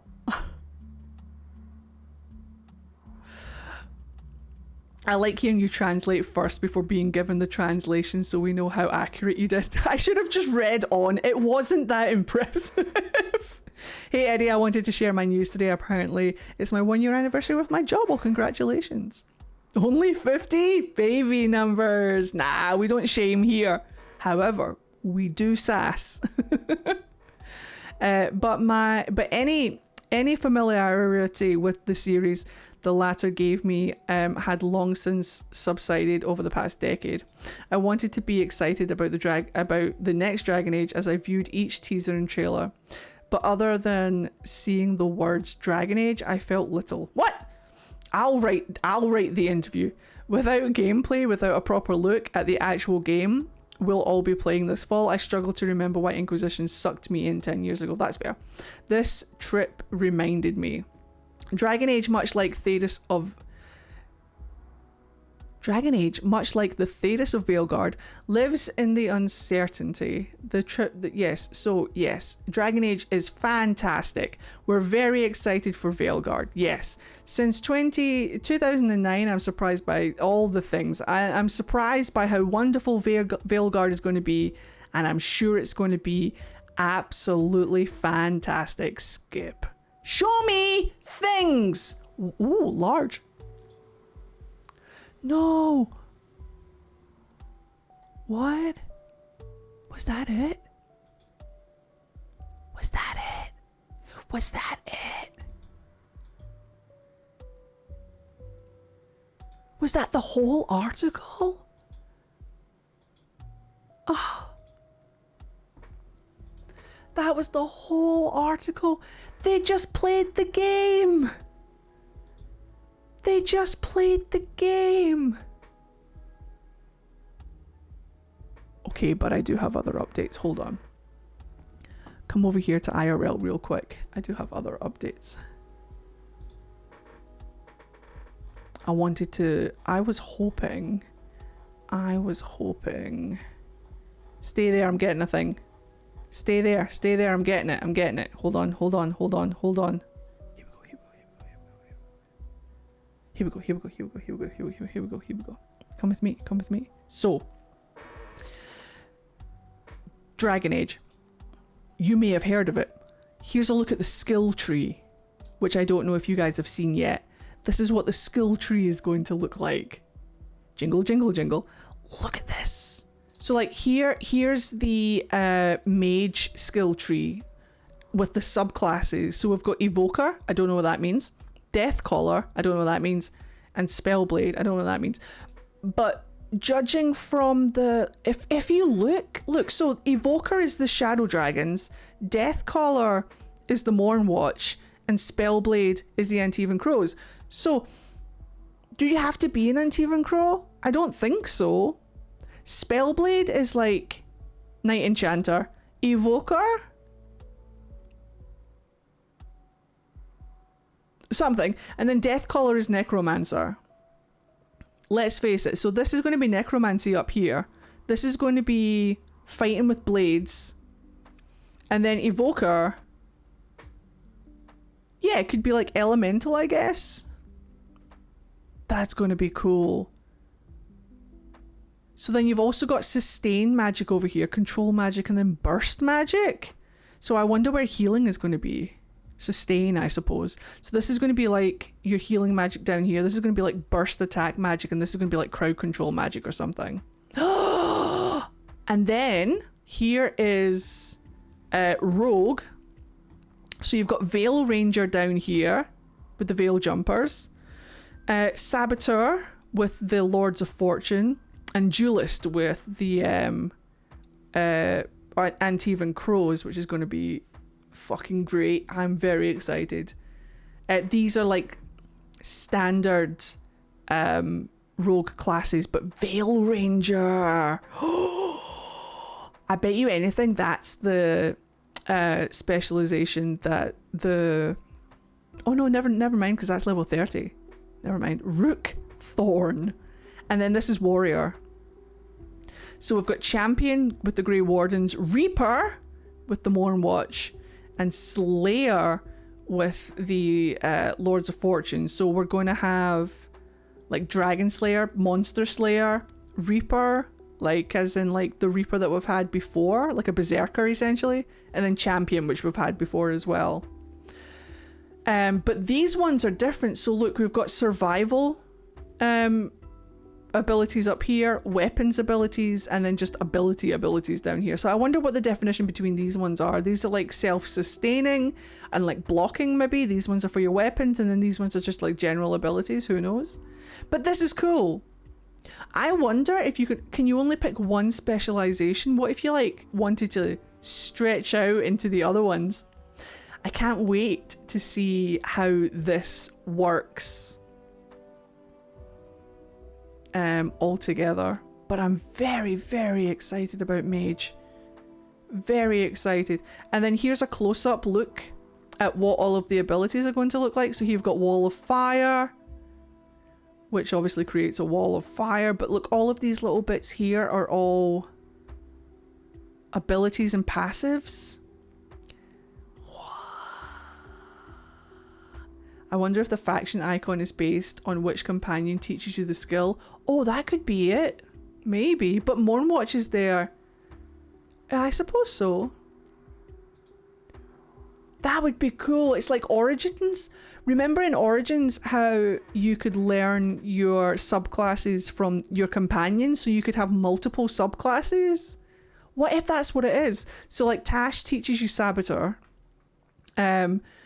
Lucanus teaches you Duelist. That would make sense. And then obviously Veil Ranger. It would make sense that Balara teaches you that. Davrin teaches you Champion.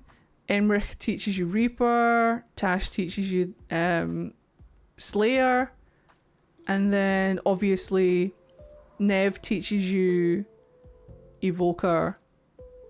Emmerich teaches you Deathcaller. And Lucanus teaches you Spellblade. Fuck yeah. I love that aspect too. Like if you were playing a Sword and Shield warrior, you could ask Alistair to teach you how to be a Templar. Or if you were a rogue, you could teach Zevran. You could ask Zevran to teach you how to be an assassin. Or Liliana to teach you how to be a bard. Or Morgan to teach you how to be a shapeshifter. Yeah, I love that. I love that it builds bonds and connections with your companions. You can share life experience and fighting experience, fighting techniques. I love that. I want that. I hope that's what these mean, because that would be really cool. I love this. The purple and the shattered 1, 2, 3, 4, 5, 6 hexagon, pentagram, hexagon. I love the purple. I love all the purple hues. But yeah, I'm really excited about stuff like this. This is what I'm excited for. So take a peek. So the large circles are your class spells. The diamonds are abilities, so these are abilities here. Medium circles are major passives and ability upgrades, so that's the medium circles here. Small hexagons are traits, so these are your character traits. And then small circles are minor passives and stats boosts, so that's what these are here. So they're all customized to what they are. They're all like, they've got it like a key. More on gameplay here. Can I see it? Hold on. Let me just, before I open this link, come over here. Show me. Show me more on gameplay. Show me more.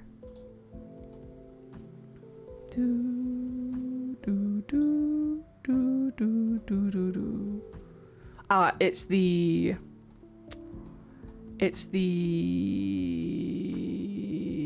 Game Informer thing.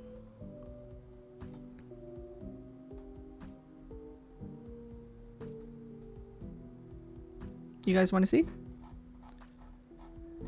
There's ads everywhere. It's a little bit awkward, but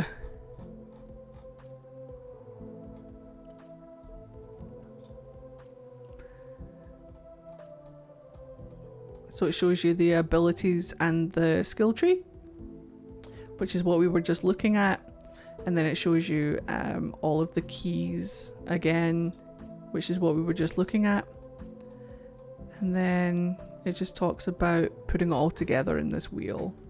I'm very excited. I'm like super excited. I think this looks absolutely beautiful.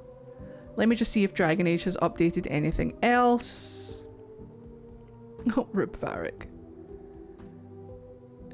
Check out the screenshots for a bird's eye view of the rogue, mage and warrior skill trees, as well as we look closer at the mage class. Yeah, that's what this is. That's beautiful though. Oh, my husband, my future husband. And then that's the Game Informer thing. So yeah, I think we're pretty much up to date now.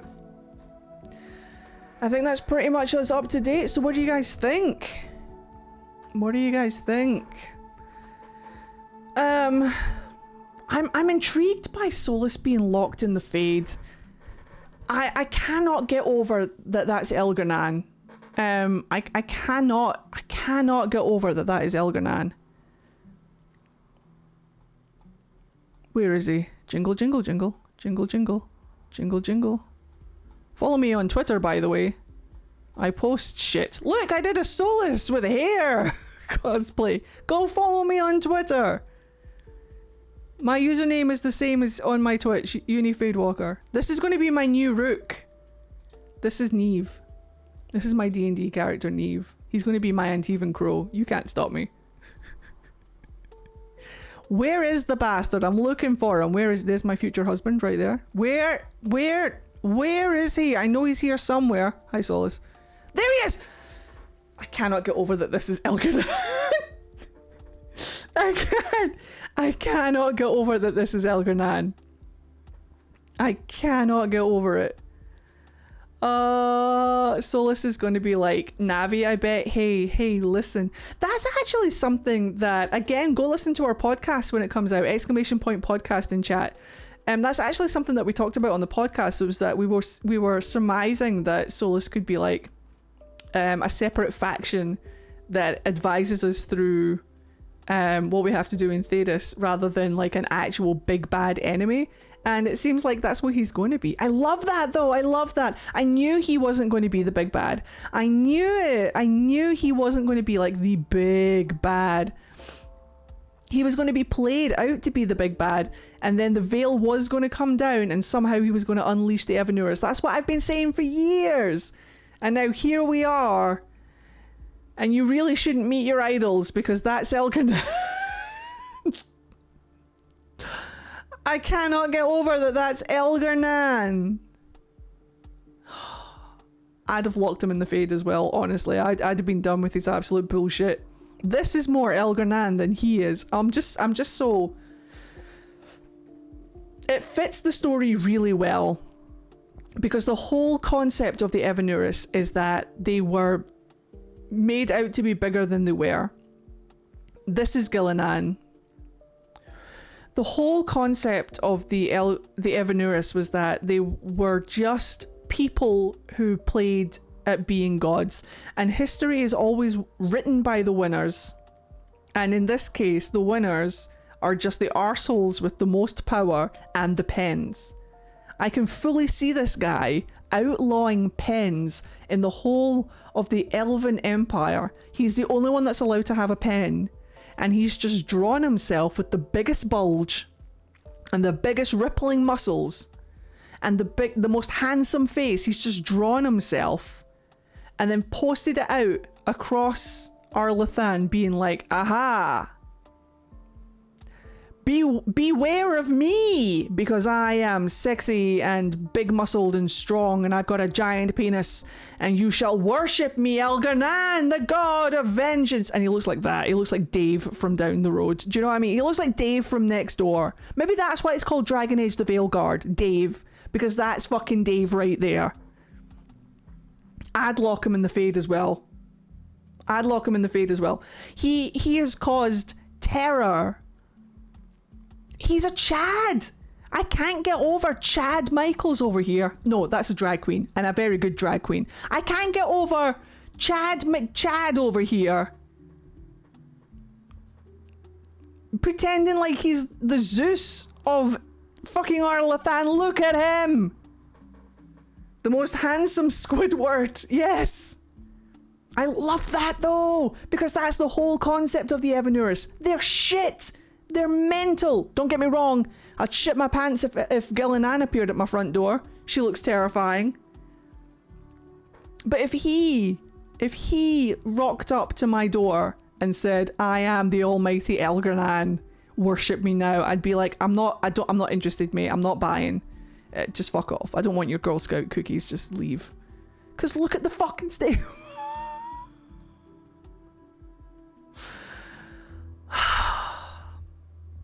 And I love that.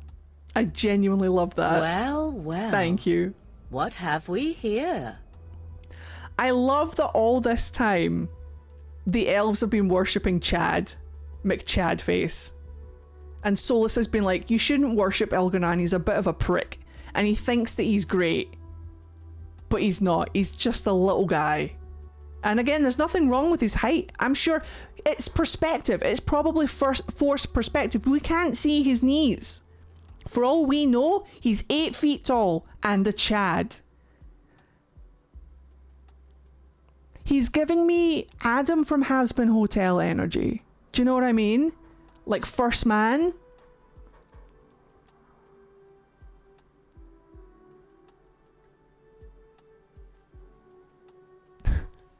That's Mythal's husband right there. That's Mythal's husband. No wonder Mythal spent more time with Solus. He probably set up her fucking betrayal. It was probably him.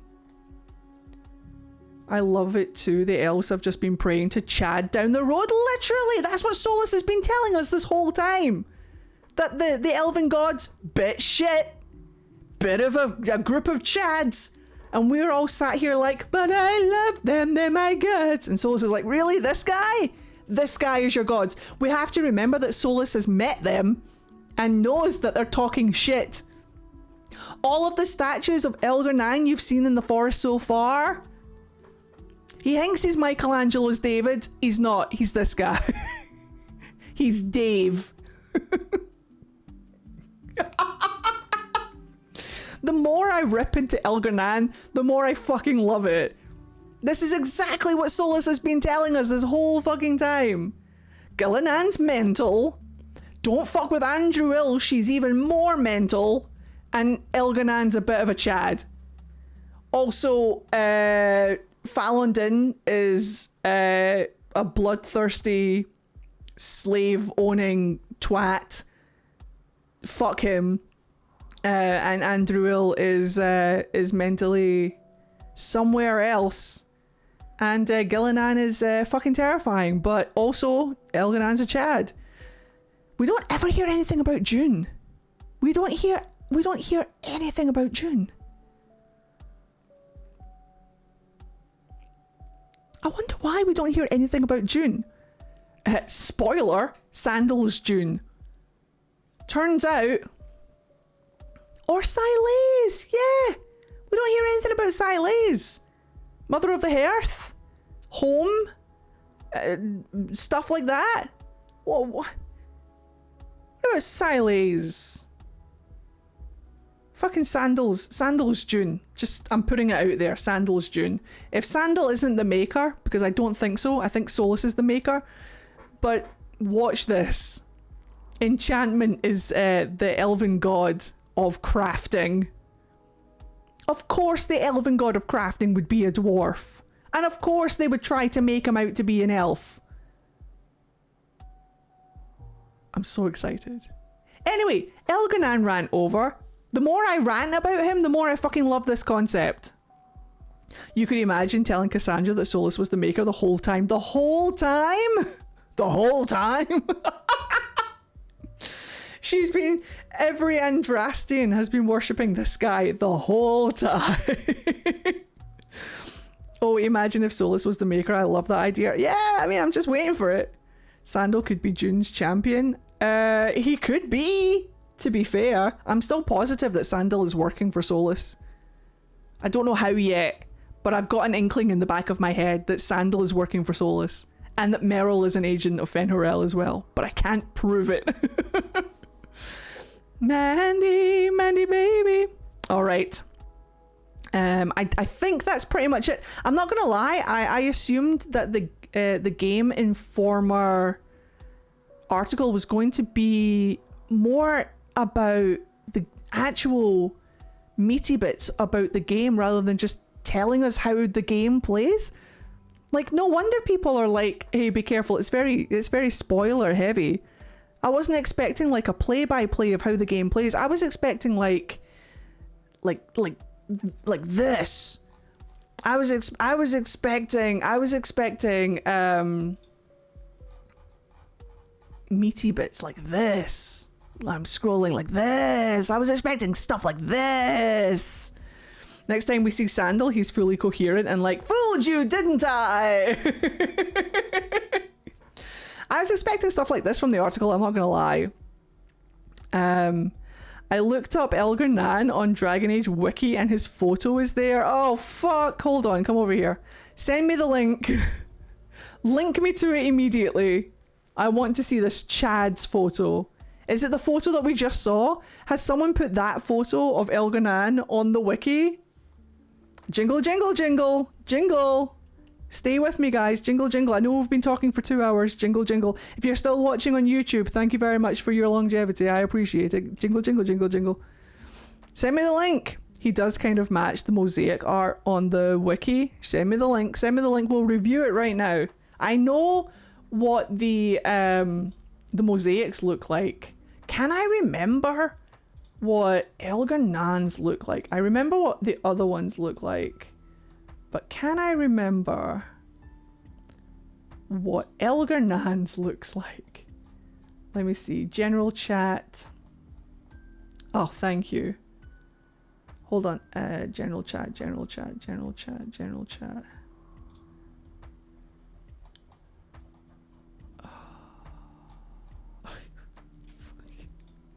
Fucking Elgar'nan. Alright, here we go. Here we go. Chad McChad. Here we go. Get out of here, minions. Yeah, there he is. There's the Chad himself. There's the Chad. Is this Elgar'nan's mural in the Temple of Mythal? Show me it. It looks nothing like him. Yeah, do you see what I mean though? Look at those rippling muscles. Look at that. Look at that. like disdain in his eyes and those rippling muscles. He thinks that's what he looks like. Yeah, with the horns on the back. I can see them now. Obviously, it wasn't obvious at first that those were horns, but that's what he thinks he looks like. No, this is what he actually looks like. Thank you very much for raiding with a party of 1. Thank you, Fitzy. I hope you're having a fantastic day. But this is what he actually looks like. The Chad himself. He gave himself a Squidward nose. He sure did. I obviously, if this man rocks up in actual game when he's not surrounded by this green light and at a distance, if he rocks up and he's the hottest thing I've ever seen, I will eat crow. And not Antivan crow. I will eat my hat. But for right now, Solus was right.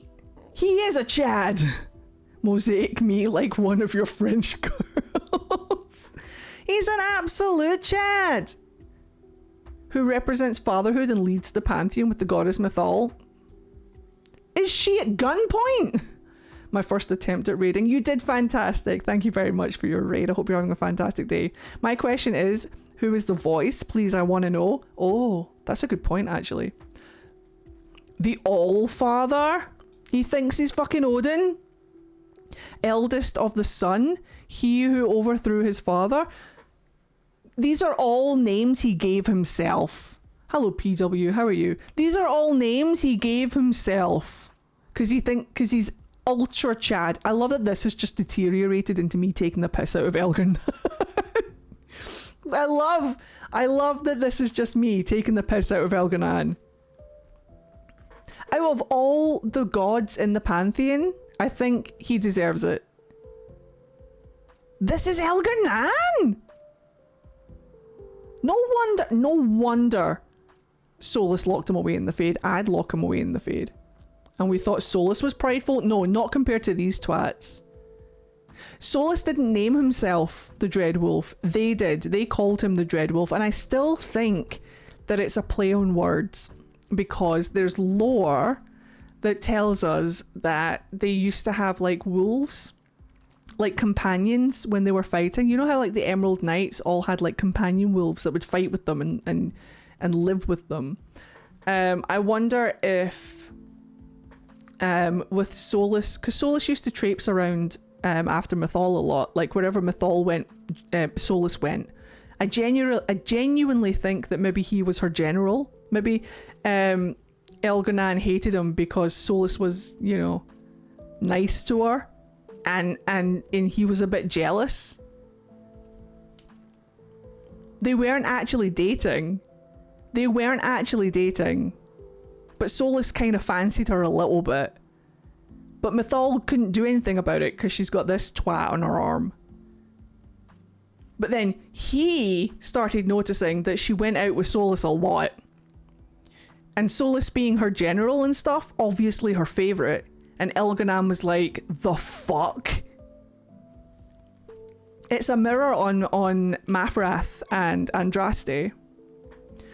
Because they mirror the Elven pantheon as well. Like Andraste was the chosen. Minrathous got jealous because she was a better fucking person than he was. So he betrayed her and sold her out to Tevinter. And that's how they got her. That's how she died. Minrathous the betrayer. What if Elgar'nan thought that he was a bit jealous because she's spending more time with Solus? Why doesn't she want to spend time with me, Alpha Chad? And she was like, And then because Mythal is nice, supposedly nice, and Solus is supposedly nice, they started like freeing slaves and stuff. Or looking after their actual people. And everybody started liking them better because they weren't Alpha Chads. And Elgar'nan was like, no, I'm an Alpha Chad. I don't want people liking other people more than me, let alone my own wife. And then he was like, I know what we can do. Gets all the other Evanuris, gets Andruil, gets Falondin, gets Durthamen, gets Siles, gets Gillinan, gets June, and they fucking kill her. Because Hell hath no fury like an alpha Chad scorned. And they fucking kill her. Because she's loved more than they are. And because he's jealous. Because Solus has a personality. And heaven forbid she wants to like talk to someone who has a personality rather than this fucking alpha Chad. Look at them. So they kill her. Solus loses his mind! Solus loses his goddamn mind! Because the woman he kinda fancies is murdered. And so he loses his mind, creates the veil, and the whole thing unfolds. Because of this alpha Chad. Because of this alpha Chad right here. Check the main image for Minrathous document in the wiki entry, okay? Check the main image. Is he wearing an Elgar'nan hat? He is, isn't he? No. This is a statue of Minrathous that the Darkspawn desecrated in Origins. I remember this. And yes, it does have Elgar'nan's things. This is so like I've been saying this for years. The Darkspawn, I wouldn't be surprised because the Evanuris are the original blighted creatures. I assume it would make perfect sense that their followers were blighted. The Darkspawn might be the blighted people of Arlathan, which would be horrendous to think about, even though that doesn't, I don't think that makes sense. Ogres are ogres are blighted Kunari. Tell me I'm wrong, but Kunari existed back then. I mean, I'm just saying. But there's another thing. If you look, is there an actual statue of Minrathous? Where is? Come over here. Jingle, jingle, jingle, jingle, jingle. Jingle, jingle, jingle, jingle. There's an actual statue. Minrathous.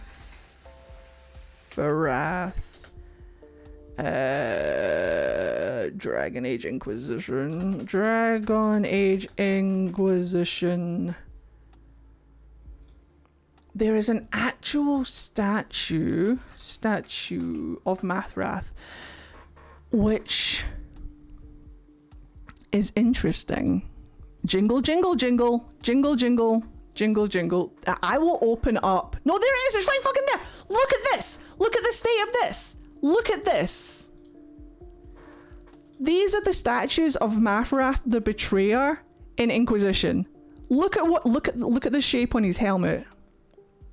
Look at the shape on his helmet. It's the same shape for Elgar'nan. Right here. It's the same shape as Elgar'nan. Suspicious. So there's a correlation between if you want to look into it, the little symbol on Minrathous thing helmet in Inquisition, and then the desecration of this statue to look like Elgar'nan, Minrathous monument to look like Elgar'nan. There's a correlation to be drawn between Minrathous and Elgar'nan. He fucking betrayed her. He's the betrayer. Elgar'nan the Betrayer. He fucking killed her. He fucking killed Mythal. Solus is going to be pissed. Solus is going to be pissed. Solus is going to be fucking pissed. Alright, no, you didn't hear a thing. You didn't hear a thing. You didn't hear a thing. Solus is going to be mad. Because if we're drawing the correlation that Andraste and Mythal were the same person, and we're drawing the correlation that Solus and Shartan were the same person, then we're drawing the correlation that Elgar'nan and Minrathous were the same person. If not physically, but in repeated history, there's a correlation there. I'm not saying that they're literally the same person. I'm saying that their stories are the same. J'accuse, which means what if Solus was what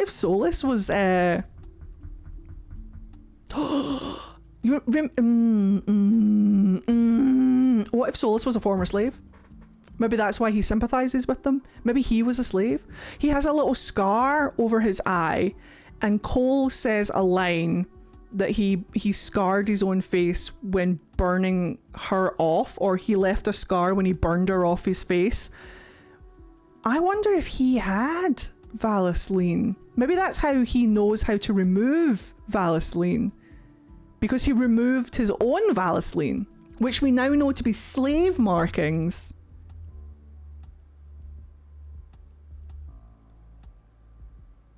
People believe he was a spirit of wisdom and was given a body. You're not given a body.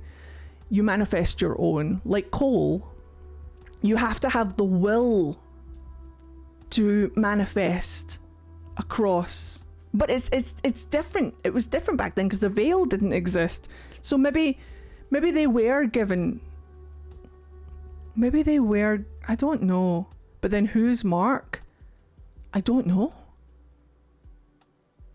One of the females, so Andruil did fancy the fuck out of him.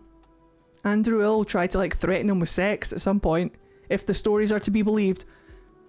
If the stories are to be believed, Andruil has threatened Solus with sex.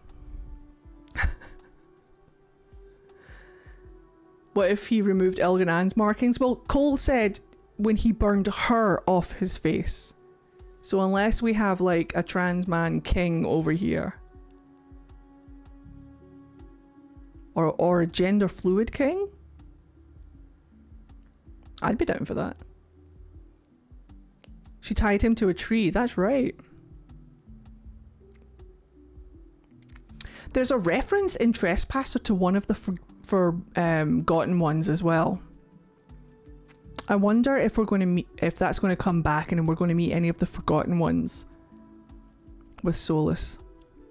That's going to be so fun. There's Strife there. Yes, I love Strife. Right. I'm not going to lie. We're going down a rabbit hole now. We're going down a rabbit hole. So I need to be careful not to fall down a rabbit hole, because I've been talking for 2.5 hours. And I hope that it's been something. So what have we learned?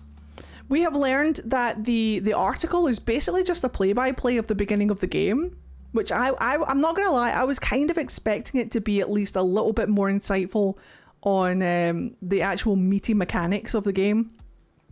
But we did see the skill trees for Mage, Rogue, and Warrior and their subclasses. I'm excited to see what subclasses you guys are thinking about playing. It's been confirmed that it's Elgar'nan and fucking Chad Elgar'nan that have come through the Fade, and they've swapped places with Solus. So now Solus is stuck in the Fade, and Elgar'nan and Elgar'nan are free to go to Taco Bell, I guess, because what else would a Chad do? We've discovered that Elgar'nan's just a Dave, just a fucking Chad Dave, which makes sense because Solus has been telling us that now for years. For the past 10 years, Solus has been like, the Evanurus, not that great. And now we can see for firsthand that he was undoubtedly correct. Don't get me wrong though, Elgar'nan, terrifying. I'm really excited to have to deal with that. And all of the mutated monsters that she shits out across Thedas. Looking forward to that. But Elgar'nan, unless this man steps up real fast, I'm going for him first. I'm putting that Chad away. What else have we learned? We've learned that Balara has a gauntlet, not a prosthetic arm. And she's going to be specialising in electric magic, whereas Nev is going to specialise in ice magic. Which means I wonder if Emmerich will be fire magic and necromancy, because of Pokemon rules. I'm ready for Dark Souls Elgar'nan boss battle. Yeah, I'm actually ready for that as well. Elgar'nan will be very awesome. I hope so. I hope that I'm wrong about Elgar'nan and that he turns out to be like a really cool, I hope that, but if he doesn't, if he's just an alpha Chad the whole game, also fantastic, because it just backs up everything Solus has said about the Evanurus. That they've literally drawn themselves with big muscles and big bulges and said, hey, look at us, we're so scary. God fucking damn it, Dave. Does the article not also mention that they are blighted? Yes, but we knew that they were blighted. Or at least I knew that they were blighted. I knew at least Andruil was blighted. She goes into the Deep Roads for ages and then doesn't come out again until she's like encased in red lyrium armor. Oh yeah, the bitch is blighted.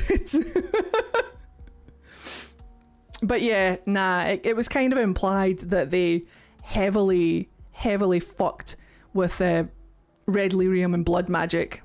In fact, it's probably because of them that red lyrium exists in the first place. Especially with the red lyrium idol being in the form of what could be Mythal? Who knows? Or a spirit? It doesn't matter. But right now, that's not news to me. This pleases me greatly. I hope it's grisly in game. Well, we've seen images of Thedas being covered in blighted growths and boils and things. It looks horrible. It looks putrid. It looks like brood mother territory. I'm just saying. So I'm looking forward to that. Hashtag blame Elgar'nan. Yes, exactly. I'm looking forward to stuff like that. I hope we won't get any heavy spoilers before the game launches. I want BioWare to show us detailed gameplay videos for each class and specialization. Yes, I also want them to show us like a detailed look at the character creation, which they have said they're going to do between now and release.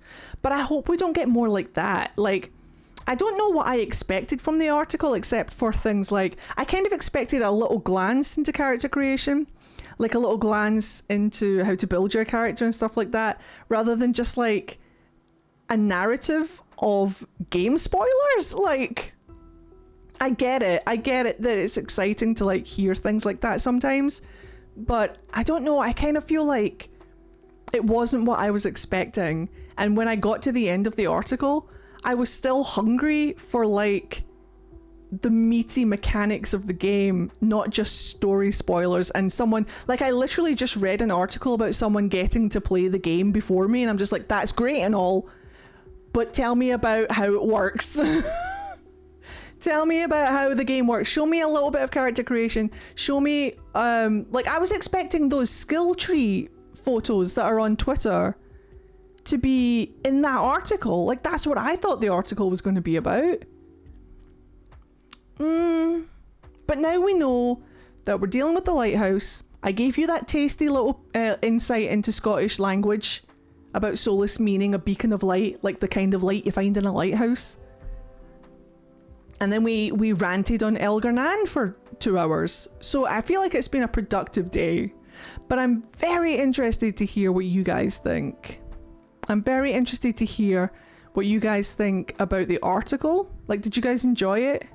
Is it what you thought it was going to be about? And what do you think about Gillinan and Elgar'nan being released? Like, are you happy that that was spoiled? Like, now that we know that Elgar'nan and Gillinan are the two that are there. I mean, I don't mind, honestly. I like knowing stuff like that, and it's not like a huge spoiler for the game. And I got to roast Elgar'nan for 2 hours. But it spoiled a little bit more than I expected. But I'm excited about it too. But I feel like that was half the article. I feel like the second half of the article that wasn't there was supposed to be like showing us the skill trees and showing us the character creation and talking a little bit more about that kind of aspect of the game. So I'm a little bit like, where's the other half of the article? But I suppose they're not going to release too much too soon. I wonder how Solus being in the Fade Kennel is going to play out. Yeah, me too. Like, do we get to interact with him throughout the whole game? Like, whenever we go to the lighthouse, can we talk to Solus? Can we hang out with him? Can we make him tea? He hates tea. Can I ask him about Elgar'nan and him being an alpha chad? I would love that. I wish they gave more info on mage battle mechanics and skill stuff, like those trees you showed. I wanted to understand more about the tactics and not just offhand sentence about shield lob and bubble magic. Yeah, I wanted to see like maybe like a screenshot of the shield, or something like that, but I'm glad that we got information like that. I wanted to know how mage worked, because obviously you guys know that I'm a huge mage player in Dragon Age Inquisition, and I am looking to play mage again in the new game, and I want to see how it works. I would love to see, because in the gameplay reveal we got a rogue. I'd love to see a little bit more insight into warrior and into mage, and I just feel like we got a little insight into mage. They played mage at one point, but it didn't really feel like chunkiness. All I know now is that I can throw up barriers, like if I wanted to. I want to be, no, that was the best part about the article, was that I want to be Captain America. I want to be Captain America. I want to experience throwing my shield at people. What is the recoil like? Will I get it back? That's the real question here. If I throw my shield, does it bounce off my enemy and come back? I feel like it will be a stun. Yeah, it will be like shield bash, but what does the animation of it look like is what I need to know. Is it just blatantly Captain America, or is it just going to be like a shield bash? I need to know. I have questions. WoW has a class with a Captain America shield toss, and it's the most satisfying thing ever. I remember that, yeah. Warrior does it or something like that. Is it Warrior or is it Paladin? It might be Paladin. What does hip fire mean? Do warriors get a gun? No, it means quick fire. So like if you shoot from the hip, it means that you don't have to like, it's like an instant kind of like attack to shoot from the hip, to attack without thinking, to attack without loading. Prop Paladin, yes, I used to play a Paladin, I remember, a long time ago. Protection Paladin. Are we going to feel the weight of some of these actions is my question. What do you mean? Are we going to feel the weight of some of these actions? Throw a shield, hit 3 Darkspawn, jump onto Ogre, get it back, use shield to bash Ogre in the head. Okay, we're somewhere in the realms of Legolas meets Captain America, and I'm here for it. I want this. Can I have this, BioWare? This is what we need from things. But yeah, that'd be cool. Also, I'm very excited to be a rogue with daggers. We've learned that we're getting the two system loadout for weapons again, like in Dragon Age Origins. So you can have like a staff and then switch to daggers, or you can have daggers and switch to a bow and arrow. That's going to be fun. I'm really excited to build my character and build my combos. I like the idea of the skill wheel, where you can like load in all of your character actions and make combos and then just unleash them. Mage throwing magic daggers sounds interesting. It's going to be Neve. Like how the slow or fast actions will be slower, more weight, faster, less weight. Yeah, I'm looking forward to seeing how that functions as well. That, and there's going to be charged attacks, like heavy attacks and lighter attacks. Which I assume charged attacks just means that it takes longer to execute the attack, but will do more damage if landed. The combat looks so fun to me. I'm excited to try all classes. Me too. I think I'm actually going to try all of them. There's parries now too. The parries looks really, really fun. I like having to time things. It's really taken a leaf. It's like if Dragon Age and Dark Souls had a baby sometimes. But not as a mage. Mage doesn't get parry. Mage gets barriers. So I'm just going to throw bubbles up every 5 seconds. It's going to be good.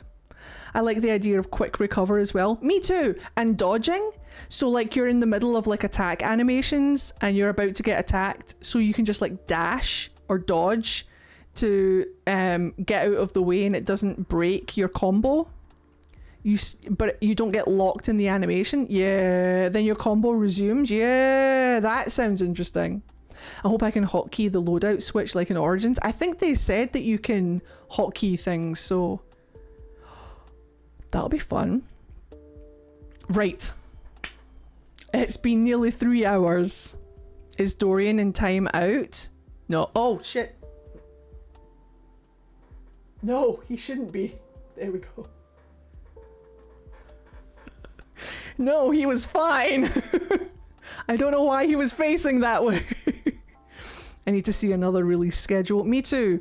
I really at this point need to see character creation. I'm so excited. I'm gasping. I'm hungry.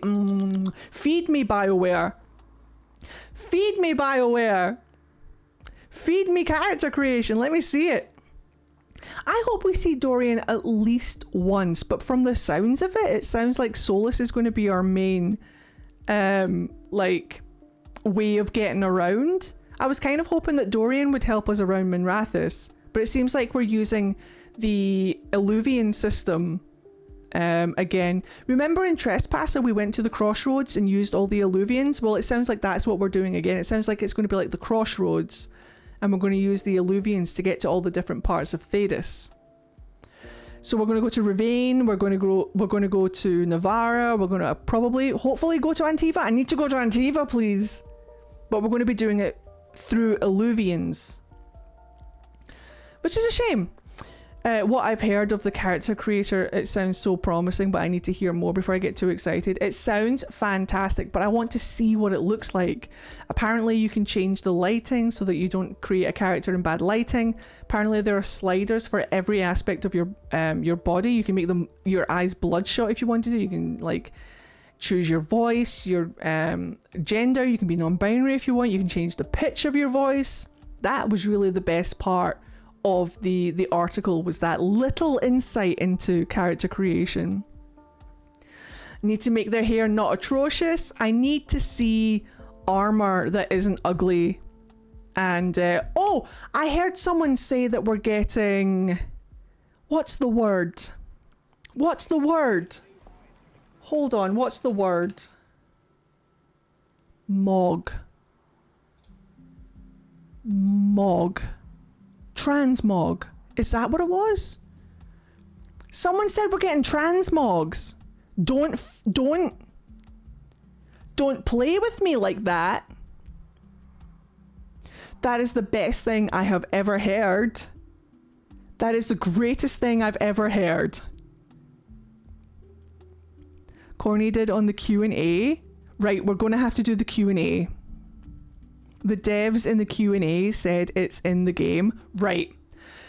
Where is the Q&A? Is it Gilderthara that has it? Who has the Q&A? Where was it? Did she host the Q&A?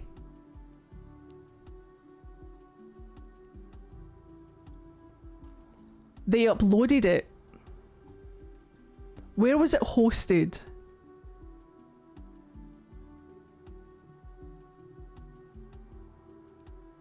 Where do I find the actual? It was on Discord.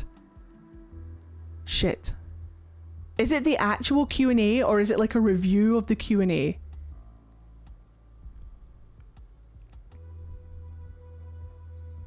The real audio? I think it's the full thing. Is Gil the only one who has it?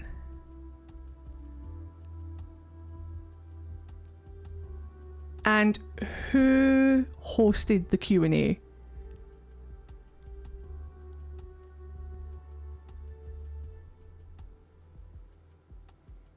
BioWare hosted it. Okay.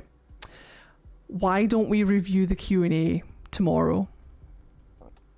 Because if there's transmog stuff, if the Q&A has more information in it that we haven't reviewed yet, then why don't we review the Q&A tomorrow? I think that's what we're going to do. So after almost 3 hours of me calling Elgar'nan an alpha Chad, that's going to be it from me tonight. I would love to hear your guys' thoughts and stuff about everything that we've talked about today. Do you feel like the article was disappointing? Did you enjoy the article? Did you get everything you wanted out of the article? What are you most looking forward to? Let me know either in the Discord. There's a link to the Discord right here. If you want to join the Discord, come and chat to us after stream. Or if you're watching on YouTube, I'd love to hear in the comments down below. Thank you guys very much for a fantastic stream. I'm going to go and rest my back, and tomorrow let's review the devs Q&A and talk about some more Dragon Age Veilguard. And depending on how much time we have, maybe we'll play some actual Dragon Age Inquisition as well. I'll let you know when I'm going to be live tomorrow. Obviously I'm on Con Crunch for the weekend. I'm actually going away on Friday, so I won't be able to stream on Friday. So I'll see how much streaming I can get done tomorrow, how much con crunching I still need to do. I will let you guys know in the Discord, of course. But I will see you guys tomorrow. Thank you guys very much for watching. Thank you very much for watching on YouTube. I'm sorry that this video is almost 3 hours of me just calling Elgar'nan an alpha chad, but I've had a fantastic time, and I'll see you guys in the next video. Follow all my links that will come up at the end or in the description box down below. And I'll see you guys in the next one. Have a good one, guys. See you tomorrow. Bye.